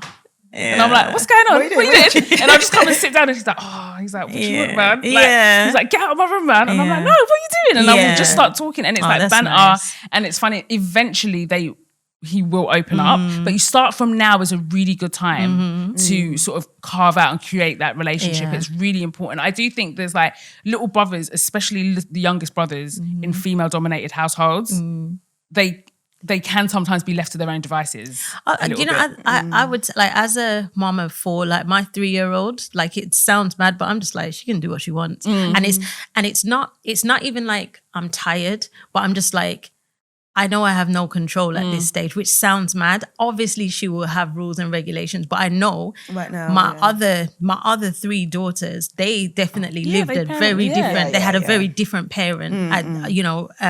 And she's got a parent that's at peace. Like you said, it's the first. Exactly. Like she's actually got a happy mom. I'm happy. I'm peaceful. I actually don't need to take anything out on you. Like run around, please be free. Like I'm not stressed out anymore. And I feel like if you've done it 3 times and everyone's turns out amazing, like girl, like literally, and and those are the struggles of being the last born that nobody understands. You've got your parents so just leave you be. You don't get the extra attention. All your clothes are hand me down. Nobody checks to see if you're okay. I'm really trying to fight the case that last borns have it bad. The youngest have it good. Very, very good. You do. Was hard. You get the best of the parent. It was so hard for us. No, the only thing you're that a liar. I think, I'm sorry, you're lying. Nothing. I was trying to throw you a bone. I don't see it. Say that again? Yeah, I don't see. I was trying to think of like the downside of being the youngest. It seems very lit from up here. Yeah. Looking down, I'm like, down there looks great. You've got like 3 people who think they're your parent. You're not my parent, you're my sister. Move. That's bad. But then and then everybody in the family always makes you remember that you're a burden. Your mum will make you remember that you were on mistake and you were unplanned. Your siblings will remember that, like, I just take her everywhere. My sister's the middle. Everybody makes you remember it. My sister's the middle and she swears blind middle is the worst. Old middle kids say that. She swears up and down being the middle child is the absolute worst. It's such a burden. Like, she... But also, is it their fault because they refuse to get personality? Yeah, I mean, it's like, you don't have the privileges. You don't have the be a rebel. Like, do something. Do something. Stand out. Stand up. But what is wrong stand with out. you? Do something. Like, because the middle kid is always one that does things correctly and is always like they kind of just there sometimes. Like the middle kid, like the youngest is the apple of everyone's eye, especially if they're the only boy. That's a whole different thing. The oldest is the oldest because like blueprint. Hello. Yeah. And then the middle is kind of just like. Okay, you were the second. We needed to give them a sibling. Yeah. No, literally. So you came along. But you joke about that, but that's genuinely. No, my sister actually traumatized. But so Tasia needed a sibling and True needed a sibling. So it was like, here we are. Here's a sibling. You get a sibling. That is the only reason why I wouldn't want one child, because I'd want the kid to have a sibling. Yeah. Like, one because I want multiple. I think just because of that whole thing. So I grew up with obviously a brother and a sister, and I just remember having so much fun. Exactly. And like just catching so much jokes and just like having our own language. Exactly. And also being able to tag team against and in our group chat against our mum. As soon as we get off the phone to my mum, my sister. Literally flog. Like, and whenever she's irritated, your mum is so... We always say your mum. Like, your mum, man. She's not my mum no more. She's yours. Your mum is so jarring. Yeah. That is always our go-to. It's been so... I think we've been talking for enough 2 hours now. I could have spoken for more. It's been so amazing. For whatever reason, if anyone doesn't know where you are or who you are, where can they find you and all of that kind of stuff? If you want to be found. Exactly. No, so I think I'm at official Jamelia on everything, actually, like Instagram. I'm not really active. No, I am active. You are? Yeah, kind of. Do you want to do me? Are you in a place of new music? Are you in it like, are you just done with that space? So, no, I spent the entirety of last year recording an album, and then they started dropping bombs over Dubai. And wait, how was Mighty Hoopla? Mighty Hoopla was amazing. That looked like it was so fun. It was amazing. So I did the one in Sydney, and and I took the girls there, and it was incredible. Actually, it was really, really good. I loved it. It. I do love performing live, and I think I've got a couple of shows, so I'd still like perform live now and again. But music is, I don't know, it's just another form of entertainment. But I think I'm in a period where I'm kind of like, especially after we had all of the uncertainty in Dubai, that's what we're calling it, the uncertainty. It's made me a little bit more cautious about like traveling and stuff like that. So I'm at the moment trying to carve out something that I can just do in Dubai. Okay, nice. We'll see. Nice.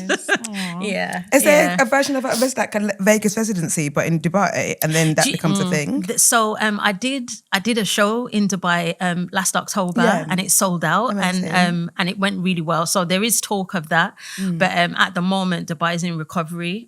So Yeah, there's talk of it, and I might be doing something like that towards the end of the year. But we'll see. Amazing. I had an idea the other day. Yeah, commissioners, take it if you want. I think they should do. Do you know how you have all of these like five are coming back together and doing a show, Mystica's doing a show, whatever. I think they should do the X Factor winners. That's to a go good. on tour. That's Alexandra Burke. That's a really good idea.